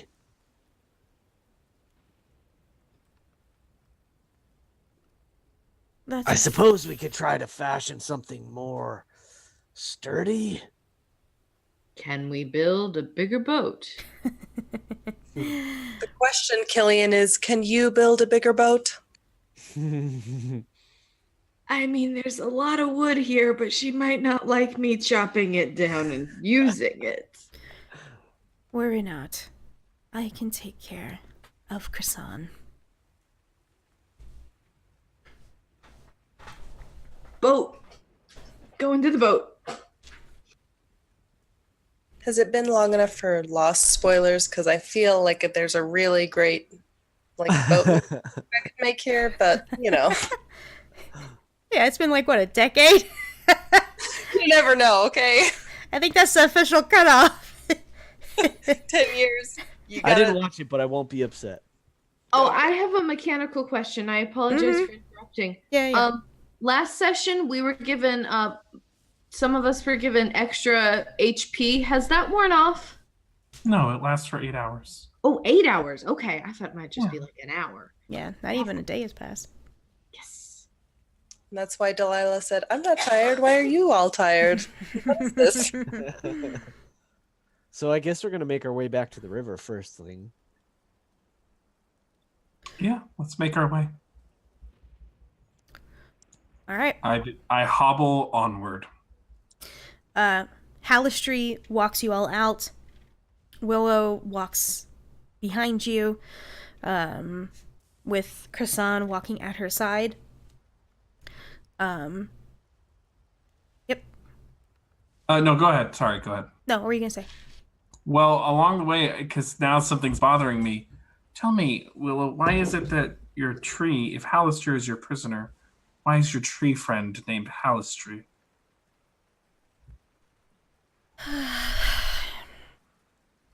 Are they your friend or are they your jailer? It's complicated. Would you like me to take care of this problem? What problem? Halistry. Are they a problem? No. Halistry is my friend. One that I've created. Understood. I know that the Mad Mage likes to use different agents and spies, and the name was bothering me for a little while. That is very perceptive of you. I hear that a lot. You motherfucker. So, Halistry... I got 20 points of perception, whatever. So Halistry guides you out of the tree tower, back out into the rain from the lightning, and you all head back the way you came. With Willow's assistance, you don't need to try to figure it out. Willow knows this forest like the back of her hand. She still walks behind you, but when you all seem to be moving in, the wrong direction, she calls out a gentle correction.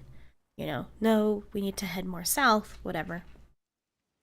You all start to leave move away from the tree-like tower back towards the arches that you saw. You can see the sort of white-faced, white stone buildings, a small cluster of them that you had encountered before. You're getting closer to the river. Around this time, you all hear a voice. And the voice comes at you from all around. Comes from above, in front, your left and your right, and behind. Oh, so we're playing this game again. Willow, Willow, Willow. We have an understanding. You stay here and tend to your forest. Visitors are only allowed to pass through, but no friends. Do you think that this is the time you'll leave? And Willow stops dead in her tracks and looks up and around, and her eyes narrow, and the black color that makes up her eyes for a moment seems to alight with an inner flame. Halister, will this be the time you finally show yourself to me? Or will you only yell taunt at me from a distance? And you all hear that sort of booming, echoing voice from all around again. I will only show myself if you make it a requirement, Willow. Because I know you trust to do the right thing. Cease your games. Remain here in this beautiful place I have made for you, and that you have now made your own. Fuck you, Hallister. I will do as I please, and be rid of this cage. And she looks down at you all. If we go, we must go now. And she starts to run. Yeah, I hobble. Yep. Hadar was We're already running. ahead of her. Hobble dash.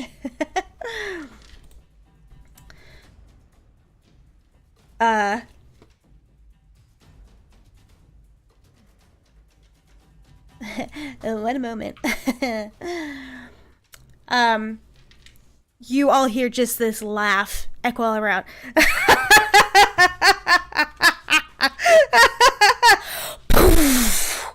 This firebolt hits the ground right in front of your path and sets the brush on fire right at the same time that a lightning bolt etches its way across the sky, lighting up everything, illuminating the silhouette of a man with long, white, wavy hair and a white beard and long robes. And you can see, illuminated in the lightning, his head's tilted back, and the sound no longer comes from all around you, but from right in front of you.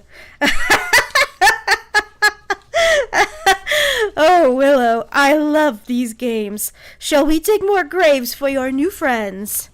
And she looks at all of you. Brace yourselves or leave now. The choice is yours. And she grabs her staff and readies herself, and I need everybody to roll initiative. What? Yes, I want to fight with her. Yes.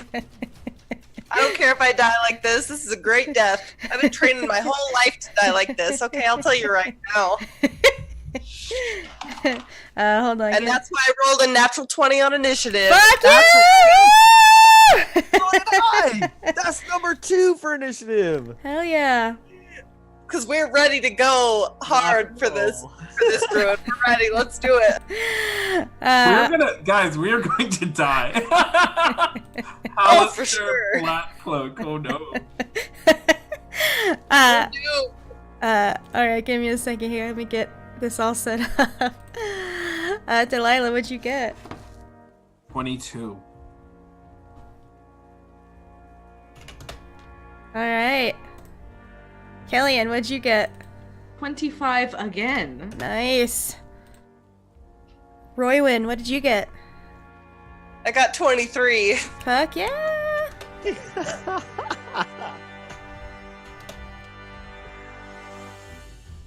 Hadar? That's what heroes music. 20. We're all in such a hurry to die. Apparently. Yeah. Alright, let me roll for Willow. Hold on. Where'd it go? Oh man, poor Willow. Let me get Willow a token. Hold on a second. Willow is not ready to die as much as all of the rest of us are.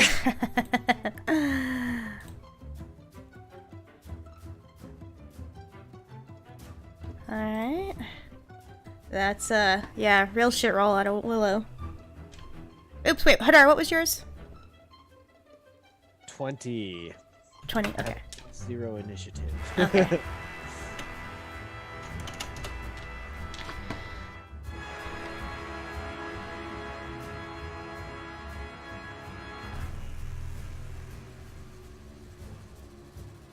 Alright. And, let's see what Mr. Hallister gets. I had to get physical dice for Hallister. Why? Why is there Hallister Black Cloak? He's so gonna nuke us. This is gonna be quick. Yeah, we are fucked. If it's in fact him and not some, you know, doppelganger-y something or other. Some type of ruse. A shade of himself. All right. Killian. What are you doing? I don't want to fight this guy. This guy looks really tough. And maybe if he's our friend too, just for a little bit, we'll be able to make it to the boat. So I'm just gonna flip my rapier up in the air and do like a little spin and try to use my panache and my pirate swagger to make him like us a little better. So he has to, I make a persuasion check contested by his insight to see if I'm Okay. cool enough.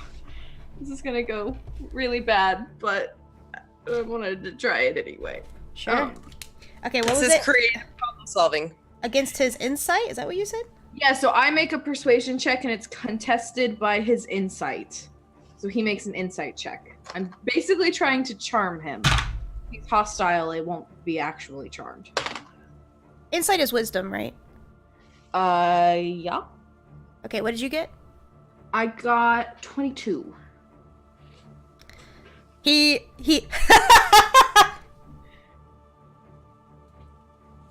Well, that's adorable. So he has disadvantage on attack rolls against targets, and he can't make opportunity attacks on me for a minute or any of my allies. Very nice. So it's disadvantage on attack rolls. Yep. And he can't do what now? What was that? Make opportunity attacks against targets and against me or my allies for 1 minute. No, I apologize. I read that incorrectly.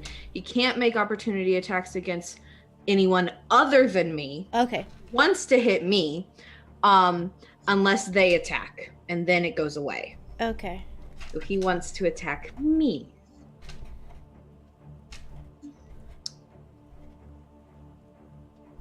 Okay. Awesome. Great job. Do you do anything else? Well, then, for my bonus action, I'm gonna run and then dash and move 60 feet away from my group to try to get him to go that way and not towards them. So you're heading back towards the tower? Yep, I'm a big shiny target. Well, I'm a little shiny target. Just hit me! Me! Killian's using herself as bait right now. Yeah. And it's working. Shiny Uh-huh. target. It is killing right now. She's killing it with the bait.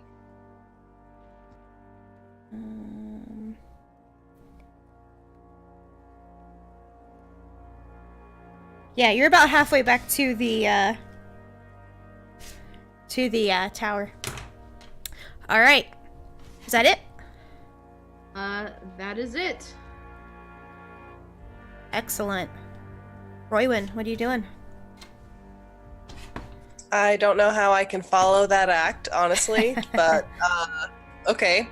So now our enemy's like dashing towards Killian, right? So like, is that what's happening? I'm trying to picture this in my mind. It's not Hallister's turn yet. So you don't know. Even though technically it all happens at the same time, whatever, but Right. Okay. Okay. Well, I'm gonna. I just don't know what to do. All the pressure's on. Okay.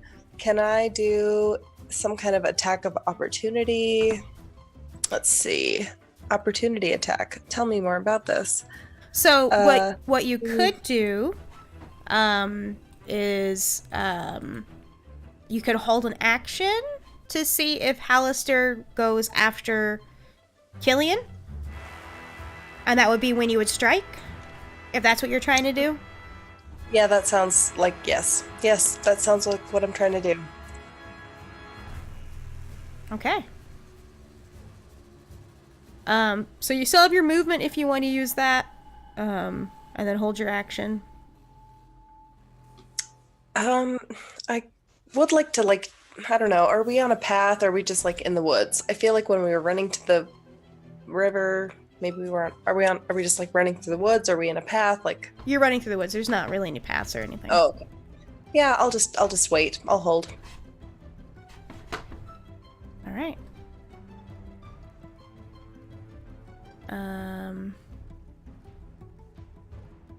I forgot to roll for Willow's cat.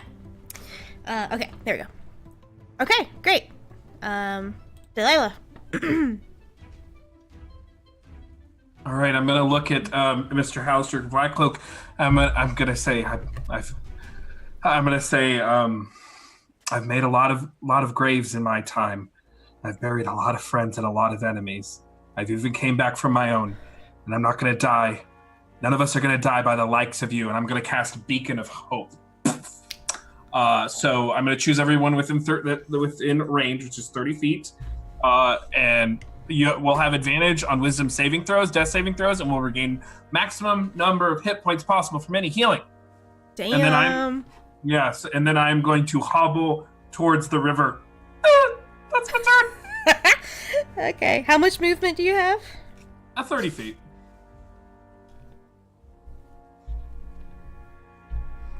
And don't forget, you have where you guys are at right now is where the buildings were. So you have all those buildings, and there's also the archways. Just to give you an idea of the kind of landscape and what you have to play with. Obviously, in addition to the forest. I'm gonna shout out. I'm gonna make your way towards the river. We're running. Hadar, what are you doing? Can we make a defensive retreat here? So Hadar,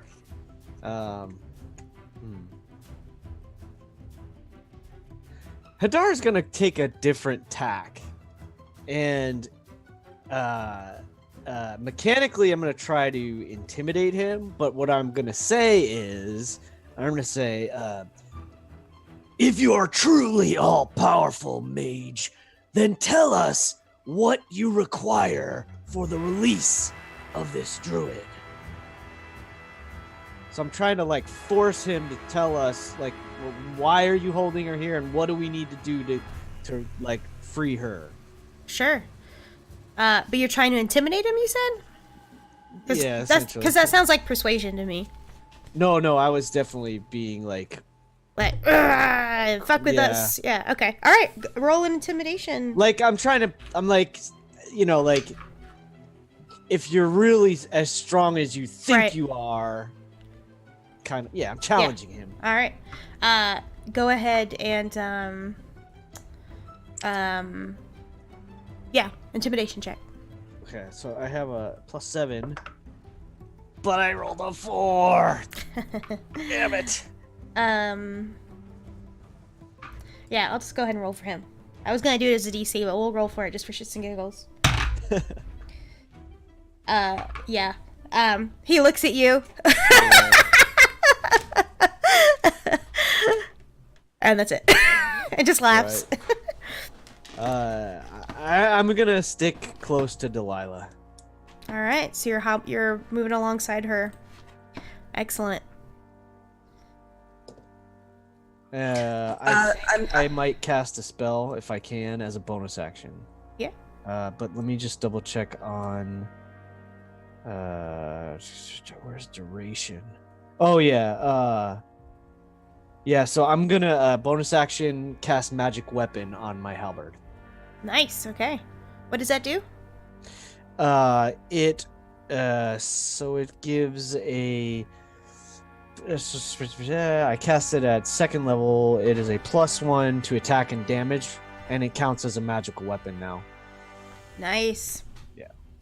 Alrighty, so you do that. As you're running, your weapon gives off this magical glow. Hallister, Mad Mage himself, watches as you run past him. Oh, I love a fun game. And he lifts a hand up and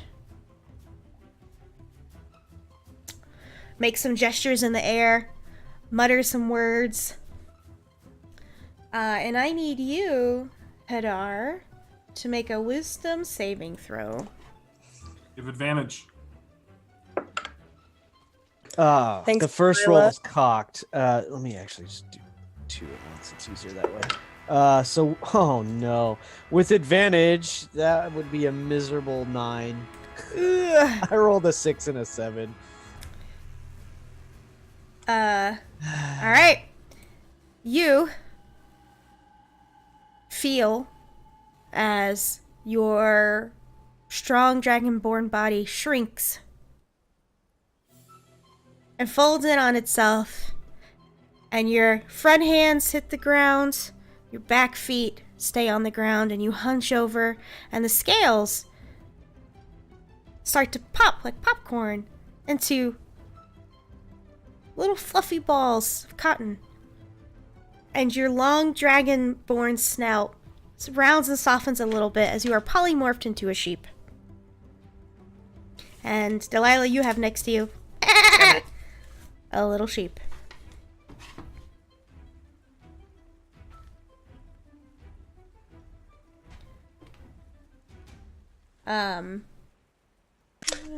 So when can I use my thing that I held? When does that happen? Whenever I want? Do I just interject and I'm like, hey? Oh, wait, what was it? It was, your trigger was if Hallister went after Killian. So if that trigger doesn't happen, then right, yeah. That was too specific. No, that's fine. That's fine. It happens. No, it's fine. It's fine for this bad dude, but it's not fine for me, okay? Not fine. All right. He just stands there, confident and resolute. Next up is Willow. You all, well, for those of you that are in her vicinity still, which is Roywin, you hear her growl. And Croissant growls next to her. And the cat is positioned in a fighting stance, is low on his front paws, and the tentacles are out and swaying slightly, kind of shivering on occasion as if ready to snap out at him. Her hands are white knuckling at her staff. Her feet are shoulder width apart. If now's the time, Hallister, then let it be. And, whoops, not what I wanted to do. She is going to...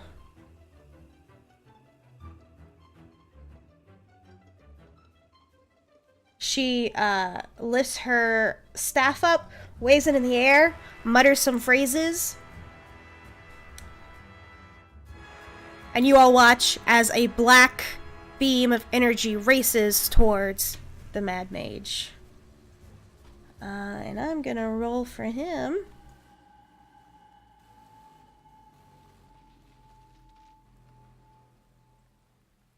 I think this is a save. Let me check. Yep.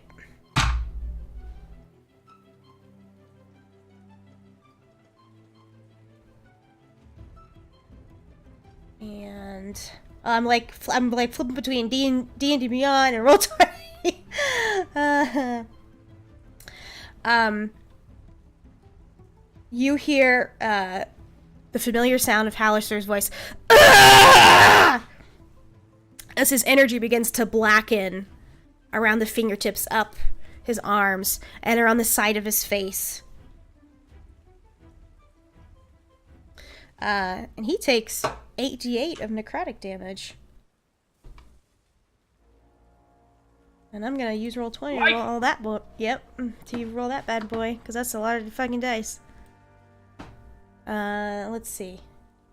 He's hurting for certain. Hopefully, maybe. Well, let's see. I can pick a level to roll it at. Ugh, there's so much here. Alright.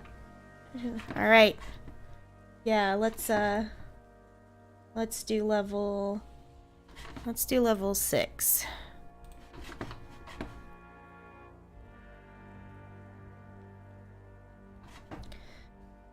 And he takes 29 points of necrotic damage.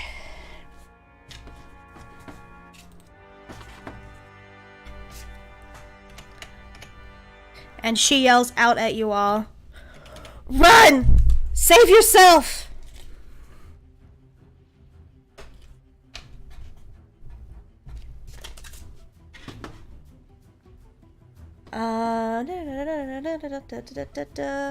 And I think that might be it for her. Yeah, she just holds her ground. Next up is her cat, Krasan. He leaps forward, jumps in the air, pulls back both tentacles, flap, flap, to hit him at the Mad Mage.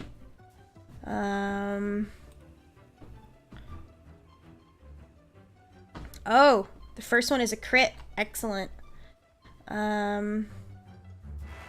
You watch as the Mad Mage is batted about in between these two tentacles.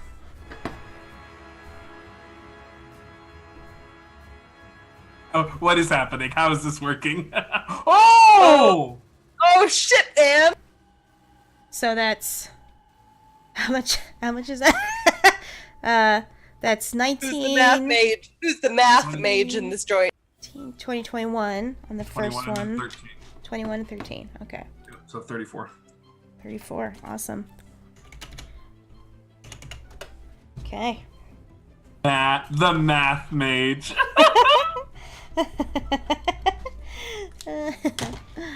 Awesome.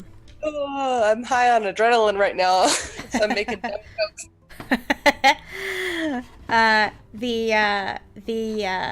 The cat holds their position. Let me just make sure I've got everything here that I can do.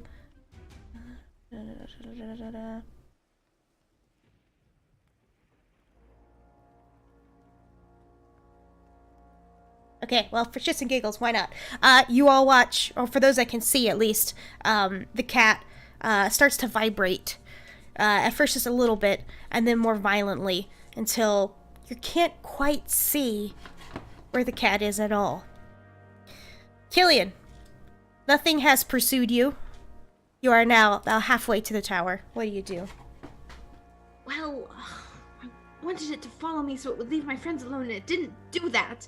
So I'm gonna do another really dumb thing, because I still want it to come for me and to leave everyone else alone. So I'm gonna grab my wand of magic missile that still has 4 charges left, and I'm gonna use all 4 charges to shoot 6 darts of magic missile at him. But I'm sending one of them at Hadar, because I think if he takes damage, he might snap out of the polymorph. Oh, very smart.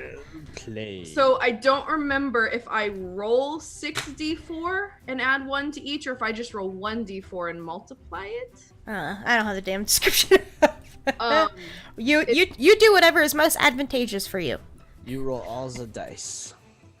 I don't know if I have 6d4. So. Well, you can do it in roll 20 if you want. You know what, I'm just gonna do that. Yeah. Okay, roll 20, roll 6d4 plus 6. Is that damage? Yeah, magic missile hits. So does he get a save or something? Nope, magic missile is a guaranteed hit. Oh, that was a lot of Oh, ones. dang. I know, I rolled really bad. I should have just rolled 1 and multiplied it. Okay. I took a chance, which is a bad idea. But then So- it could have been a 1 for all of them. It could have been a 1 for all of them. So, I believe it's 2 points of damage to Hadar and 15 points to him. Oh, 15 points to him? Okay. Yeah. Because that first one's gonna off and hit the sheep. And then I'm gonna also roll a d20 to see if my wand breaks, because it might turn to dust.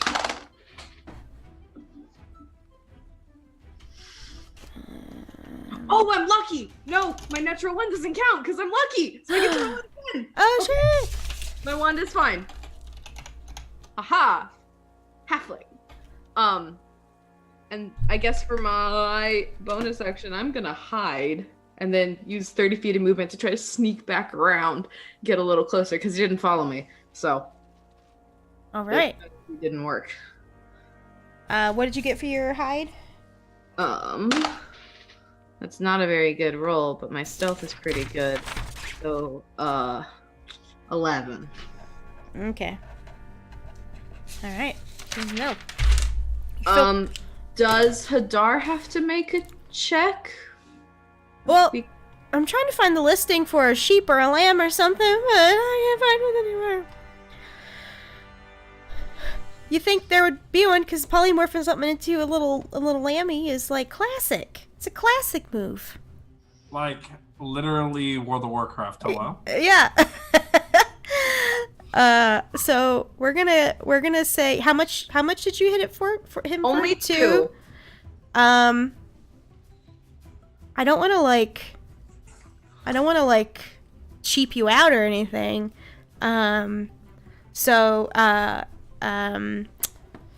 Hadar, poof. Less than like 6 seconds later or something, you find yourself hands and knees on the ground. Yes. Okay, that's my turn. Well, that was rather unpleasant. All right, Roywin.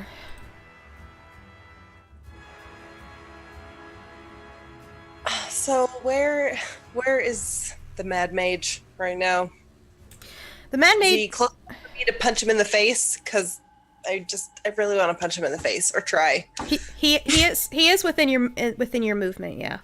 He's within punching range. Okay, sweet. Yeah, Let's yeah. do it. You can definitely move up to him and hit him. How many people can say they punched the Mad Mage in the face? There you go.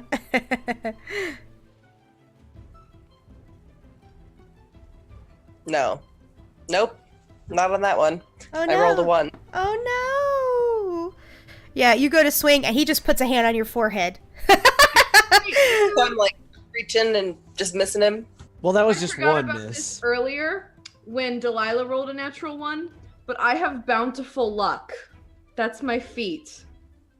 So my luck extends to my companions when they roll a nat 1. So I'm going to use my reaction. Yes. Yes.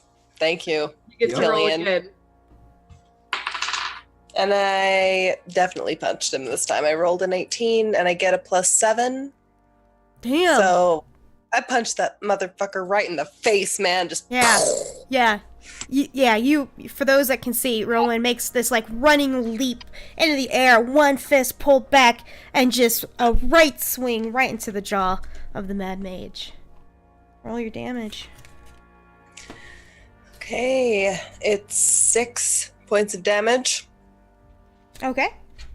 I also get to punch him at least 2 more times. All right, So, do it. Hold, please. I'm gonna roll 2 at the same Now time. is the time to use all the key. Okay, I got a 15 plus, what's it called? +7. 15 plus 7 is over 20, so yes, I hit him again. On 1, and where's the other one?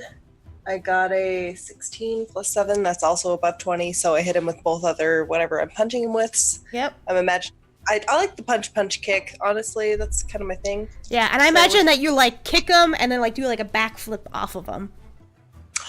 Ooh, I like that. Mhm. I'm going with that. Mm-hmm. So with my fist, I punch him for 5 points, and with my flip kick thing, I punch him with my foot for 8 points. Okay. All right, awesome. Yeah, and you do like a 3-point landing, slide back in the mud. Meanwhile, the lightning is going off in the distance. You can hear the thunder, and you look up, water and rain wetting your brow. Flick the hair out of your face, and Hauser just looks down at you, and just this big white Cheshire-like grin spreads across his face. At this moment, you hear Willow from behind you say, "Don't you hurt them!" And she is going to use one of her legendary actions to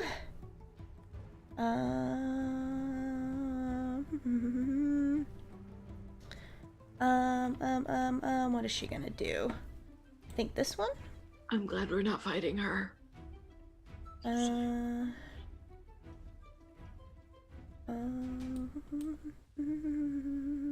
No. She's gonna go ahead and she yells at you, Rowan, back up! And lifts her staff up in the air, does a little swirling motion, swings it down towards Hallister's direction. And you just watch as these mushroom-like spores pop up out of the ground all around him.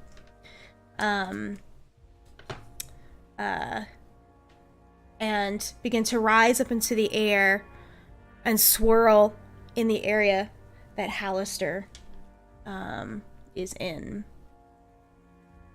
And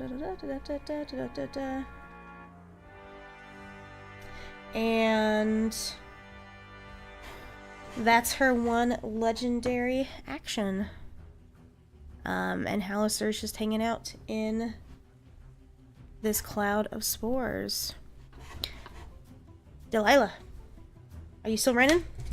Are you hobbling? Yeah, I will turn around and be like, Willow, you have to come with us. We're here for you. I'm gonna be. Oh, I cannot believe I'm about to try this. I'm gonna look at Hallister and be like, Meg, don't you have somewhere to be? I'm gonna cast Banishment. Oh, what? Holy shit! Charisma saving throw, DC 16. Please don't be charismatic. Oh no, I'm not gonna roll out my dice tray because it makes me nervous when I do that. Here we go. The glass is off for this roll right now, okay? This is serious. What was it? 16 you said? Yeah, DC 16. Charisma. How does banishment work? So if he's not from this plane, he'll be sent back to where he came from. If he's from this native plane, he will be banished to a demi-plane. So there's just a pop sound. And it lasts for a minute. It lasts for a minute as long as I keep concentration. 10 rounds. Okay. That happens. Hallister pops out of existence. The spores are still circling there. I'm gonna shout. Yeah, I'm gonna shout. We have 1 minute. Get to the boat! And I'm gonna run. 10 rounds. We are all running. Dash We to are the- all running like hell. It's a minute, you said? Yeah, 10 rounds. Yeah. If Willow doesn't start moving, Hadar will literally lift her up and carry her. Yeah, she does. You watch as she takes off her cat So then bounding I pick next up to her. Killian, start booking. Mm-hmm. Killian's pretty fast. Yeah, I know. I'm just Rogue, but for funsies. yeah, it's So cute. so with all of you dashing top speed, and you all watch as Willow just makes some gestures in the air, directs some magic at her cat, Krisan. Krisan turns into a mouse. She grabs the mouse, hands it to you, Delilah. Hold on to him! And then you watch as just in the middle of running, she transforms into a small leopard and just starts bounding next to you all gracefully. You're all moving through the trees, getting hit in the face with branches and limbs. You make it to the river. There's your raft. When we do, I'm going to strike my staff on the ground and summon my son, the giant constrictor snake. He has a swim speed of 30 feet. Oh shit. Okay. I'm gonna ride him. You're riding your snake. I love it. Hadar will just muscle the raft into the water as quickly as he can and get ready to start. My very large son will help with the raft moving. Willow steps, moves on top of it. You all get onto the raft? In fact, I think Hadar is gonna get himself physically in the water and literally just like kick and like try to propel the raft through the water. Hopefully the as- others can try to push or paddle or something. As soon as everybody who's getting on the raft is on the raft, can I look through the water and see, are there any places where the current might be a little easier for us to go against it, places where it would be easier so we could get more speed faster? Yeah, so we're gonna do something called a skill check, Yes. which is my first time ever running one. Live here on Variant Rolls, my friends. I love skill challenges. Skill challenges are Skill seriously challenges, fun. thank you, that's what it's called. So, you're not quite sure how much time has passed, Delilah. But you do hear the familiar. Clever, clever, clever! And you watch as a lightning bolt, much closer to the ground, crackles through the sky and hits right on that pebbled beach. The skill challenge is going to be if you all can push this raft off and head back upstream the way that you came without getting caught by Hallister. Oh my god. So, tell me what you do. Whoever the two muscles are, I'm casting enhance ability strength on both of them. Killian and Hadar. Bam. Done. Sweet. I'm not very strong, but okay. Yeah, I'll be at the front. I mean. We got robot voice. Alright, so you need 3 successes out of the 4 of you. Alrighty. So I'm definitely using my athletics and just trying to, just as quickly as I can, push this raft through the water. Alright. Go ahead and roll a, which is the strength one? Athletics? Yes. You have advantage. Alright. Oh, sweet. And I have a +9 on my athletics, so fingers crossed. So that would be a 15 on the die plus 9 is 24. Awesome. Hadar, you move into the water, and with all of your Dragonborn strength, push it off, some of the pebbles rolling into the water. That's your first success. There's like would like- sparks roiling across his, scales. He's so amped right now. Mm-hmm. I would like to say You that I think am you can hot get on- away? I'm hot on Hadar's heels. I'm high on adrenaline from punching the Mad Mage in the face, and I just rolled a natural 20 on strength, whatever it's called. So I'm like Hadar pushes it, and then I'm right behind him, and I'm like helping him out with that. So, you need to do something other than athletics. Okay, what do I need to do? You tell me. What are you doing? That's a great question. That is a great question. I mean, I have acrobatics, but I feel like I already used that once. Well, you I don't can know. so use basically it you again. just can't use the same skill in the skill Same. challenge. Yeah. Oh. As someone else, yeah. Okay, so what strength is? Well, okay. Well, hold on. so athletics was already used. Okay, so I could use acrobatics if I wanted because I could. Okay, well I'll do that then because then that's 27. So I definitely helped him. So what are you athletically doing to So help I- get the I party see- up? I see him like running towards the raft, right? He's on it. He's on point on that. So I'm right behind. And is everyone trying to like jump onto it? I feel like maybe I could like give Killian like a boost onto it, maybe like a gymnastic throw, or I could like do a roll and push off the shore. I'm just not sure exactly what we're trying to do. Does anyone have any ideas? Well, I would think that if Hadar is the motor, that maybe Roywin is like the rudder. Like she's the one Yes, that's sort of exactly. I directing like that. movement of the raft. Mm-hmm. Perfect. So I do want you to roll again for me, though. Me? Yeah.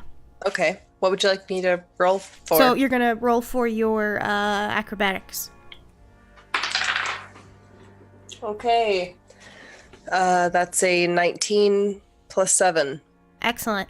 Hadar pushes the raft off of the pebbled shore. Royrin, you jump onto the tail end of it, grab the stick that you were using, and really just with a combination of your hands and the stick begin to steer the raft upstream against the current. That's your second success. Who is going next? I have a thought. Because I'm Captain Berrybell, the great pirate, I want to lead my crew and persuade them to be motivated and awesome sailors and pirates and, like, you know, just give a really motivational captain-y speech with my persuasion skill. Fuck yeah, you do. Roll me that persuasion. Because that's my highest skill that hasn't already been used. I love it. That's a 17 plus 11, so that would be a 28.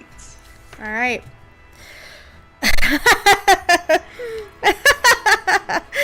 Oh, Willow. Enjoy the daylight while you can get it, because I will come and find you and bring you back. And those are the last words that you hear as the raft moves its way upstream, away from the underground forest, and back towards the way that you all came. And that's where we'll call tonight's session. Wahoo! Oh, I can't believe that Vanish got off. We did it!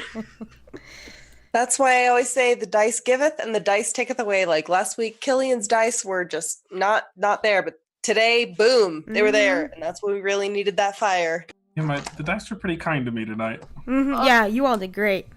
We had a couple of natural 20s, which was cool. On initiative, which is even better. I did have that natural one on perception. I forgot I had bountiful luck. I'm so sorry. Oh, that's okay.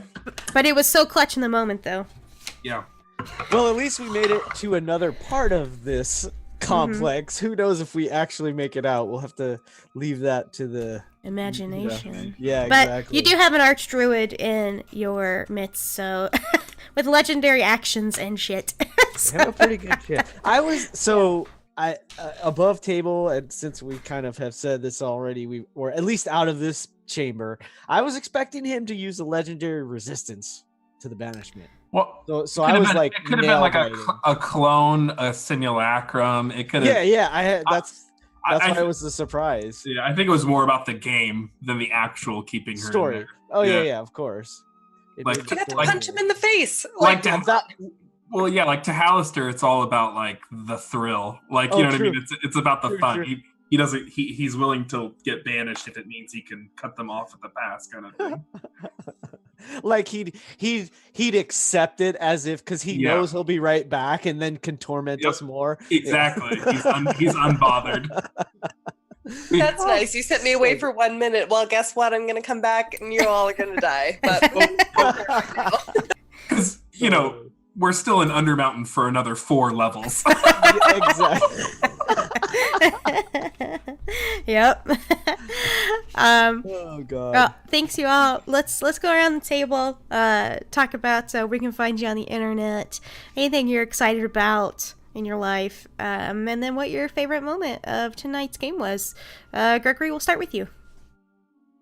Oh my goodness. All right. Well, please do follow me, Gregory Festo, or 1 in 20 D&D, and that's 1N20 D&D. I do a daily vlog on YouTube. You can check that out about D&D and RPGs and all kinds of goofiness. Today was my 100th, so that was kind of a big milestone for me, and I'm just having fun being a ridiculous guy doing that. I just had a blast. Both sessions were amazing. Y'all are phenomenal role players and fun to play with, and we have an incredible DM. Knox, I adore and love your descriptions. I am super immersed when we're playing, which is excellent. My favorite, I mean, that ending was pretty stellar. And I have to say, I think aside from this crazy epic ending, I think my next favorite moment was absolutely right before the break when Ash as Roywyn just came in, like silent Roywyn, like when the moment is crucial and critical, at that pinnacle moment comes in and it says exactly what needs to be said. that was epic. That was good. That was super good. Awesome. Anders, where can we find you on the internet? What's something you're excited about? And what was your favorite moment? Okay. You can find myself on the internet at Anders_D_K. That's my Twitter, where I just tweet about things. If you want to follow something that's a little more productive and produces like actually interesting things, you should follow at Hats Cats Clerics, which is the sort of the brand that I'm the creative director of. We are this Friday, and I'm really excited about it, starting a 12-week charity stream playing the game Do Fate of the Flying Temple. We're raising money for Trans Lifeline, which is really important to both myself and a lot of the members of my community. And it's going to be a lot of fun. We're going to be monks who get to fly on a dragon and save people. So Hell yeah. if you have some time on Friday and you want to watch us fight using our words, you should tune in at 8. My favorite moment, oh my gosh, there were so many. I don't know which one to choose. I will repeat the same thing that was already said. That ending was incredible and just like exhilarating, and I don't want the session to end because now I'm like, how am I gonna sleep tonight? But I really liked when we were fighting the trees and sweet Delilah Jen was like, 30 points of necrotic damage. Just like, it was like, oh boy. That was really cool. It was just like, the character. Yep. Real. So yeah, that was, for me, I thought really stood out. So, yeah. Yeah, that was awesome. Oh, sorry. I Blight is such a cool spell, so I love any time it gets to be used. Ash, tell us about yourself. Or just jump right to the meat and potatoes of it and tell us what your favorite part of tonight's game was. My dogs are losing their minds right now. You might hear. Maybe you should go to Matthew first. Okay, Matthew, tell us where we can find you, something you're excited about, and your favorite moment from tonight. Yeah, I'm Matthew Foreman. Find me at Matthew W. Foreman. I am a person. I'm the head honcho. I'm not. I'm the person over at Dice Priori. I run. I play. I produce a lot of D&D content. Follow me on Twitter to stay on top of it all. I almost said abreast, and then I was like, I can't say abreast. But now I did. My favorite moment from tonight was when Killian did the panache thing. I really liked that. I thought that was very inspired. That was awesome. I don't think I'll ever get over banishing Hallister, but the panache was really awesome. So. Yeah, that was super fucking clutch. Yeah, those are both great moments. Ash, are you ready to tell us about your favorite moment? Yes, everything's cool. Everything's cool now. Yeah, no, I love Delilah just unleashing the force of magic on those trees. That was crazy. They're like, oh, we're gonna roll over you, and she's like, you know what? I'm gonna kill all of you right now. Boom, done. That was great. It was really great. So yeah. This has been really great. You might find me on the internet. I probably won't be there. I'm more of an internet lurker. But yeah. Awesome. Yeah, this is great. I had a great time with you guys. This is really, really awesome. Yay. My name is Nox. You can find me on the internet on Twitter at NoxNoctua, where I tweet about whatever I want, but especially games. I'm also a member of the Creative Council here on Variant Roles. This is, I think, my last Mad Mage level. But I am thinking about what our summer season is going to be, and what sort of Ghosts of Salt Marsh content we can run, and we'll see how that works out. I'm also here every Sunday playing a game of Urban Shadows with Matthew. That's a ton of fun. If you missed our session yesterday, some shit went down, and that was one of those kind of sessions where you're like, I don't want to stop playing. And then everything else I'm doing right now is home games, and I'm so okay with that. My favorite moment of the night was the freedom that comes with throwing challenges at people and seeing how you deal with it. Namely Hallister. because Alistair was something I decided to do last minute today when I was at work. I was like, You're insane. I was like, wait, I have to create some stakes here, because what if they just persuade Willow to go with them? Then that's kind of the end. Okay, well, what if Alistair just hops in? Well, that will be fun and interesting. Let's see what happens. So that's why I didn't have him loaded up in Roll20. Because I decided today, well, yeah, why not? It's a fucking one shot, basically. Let's do it. So I'm glad you guys did awesome with that. And I'm glad you enjoyed it. And thank you for sharing my first skill challenge experience. Yeah, I think that's gonna be it for the night. Thank you all that joined us tonight. Thank you to all of the folks that signed up to play this game with me. I had a great time. You all are great players. And we'll see you next. Oh wait, Variant Rolls. Follow us on Twitter at Variant Rolls. Hold on, I should probably put that in the chat or something.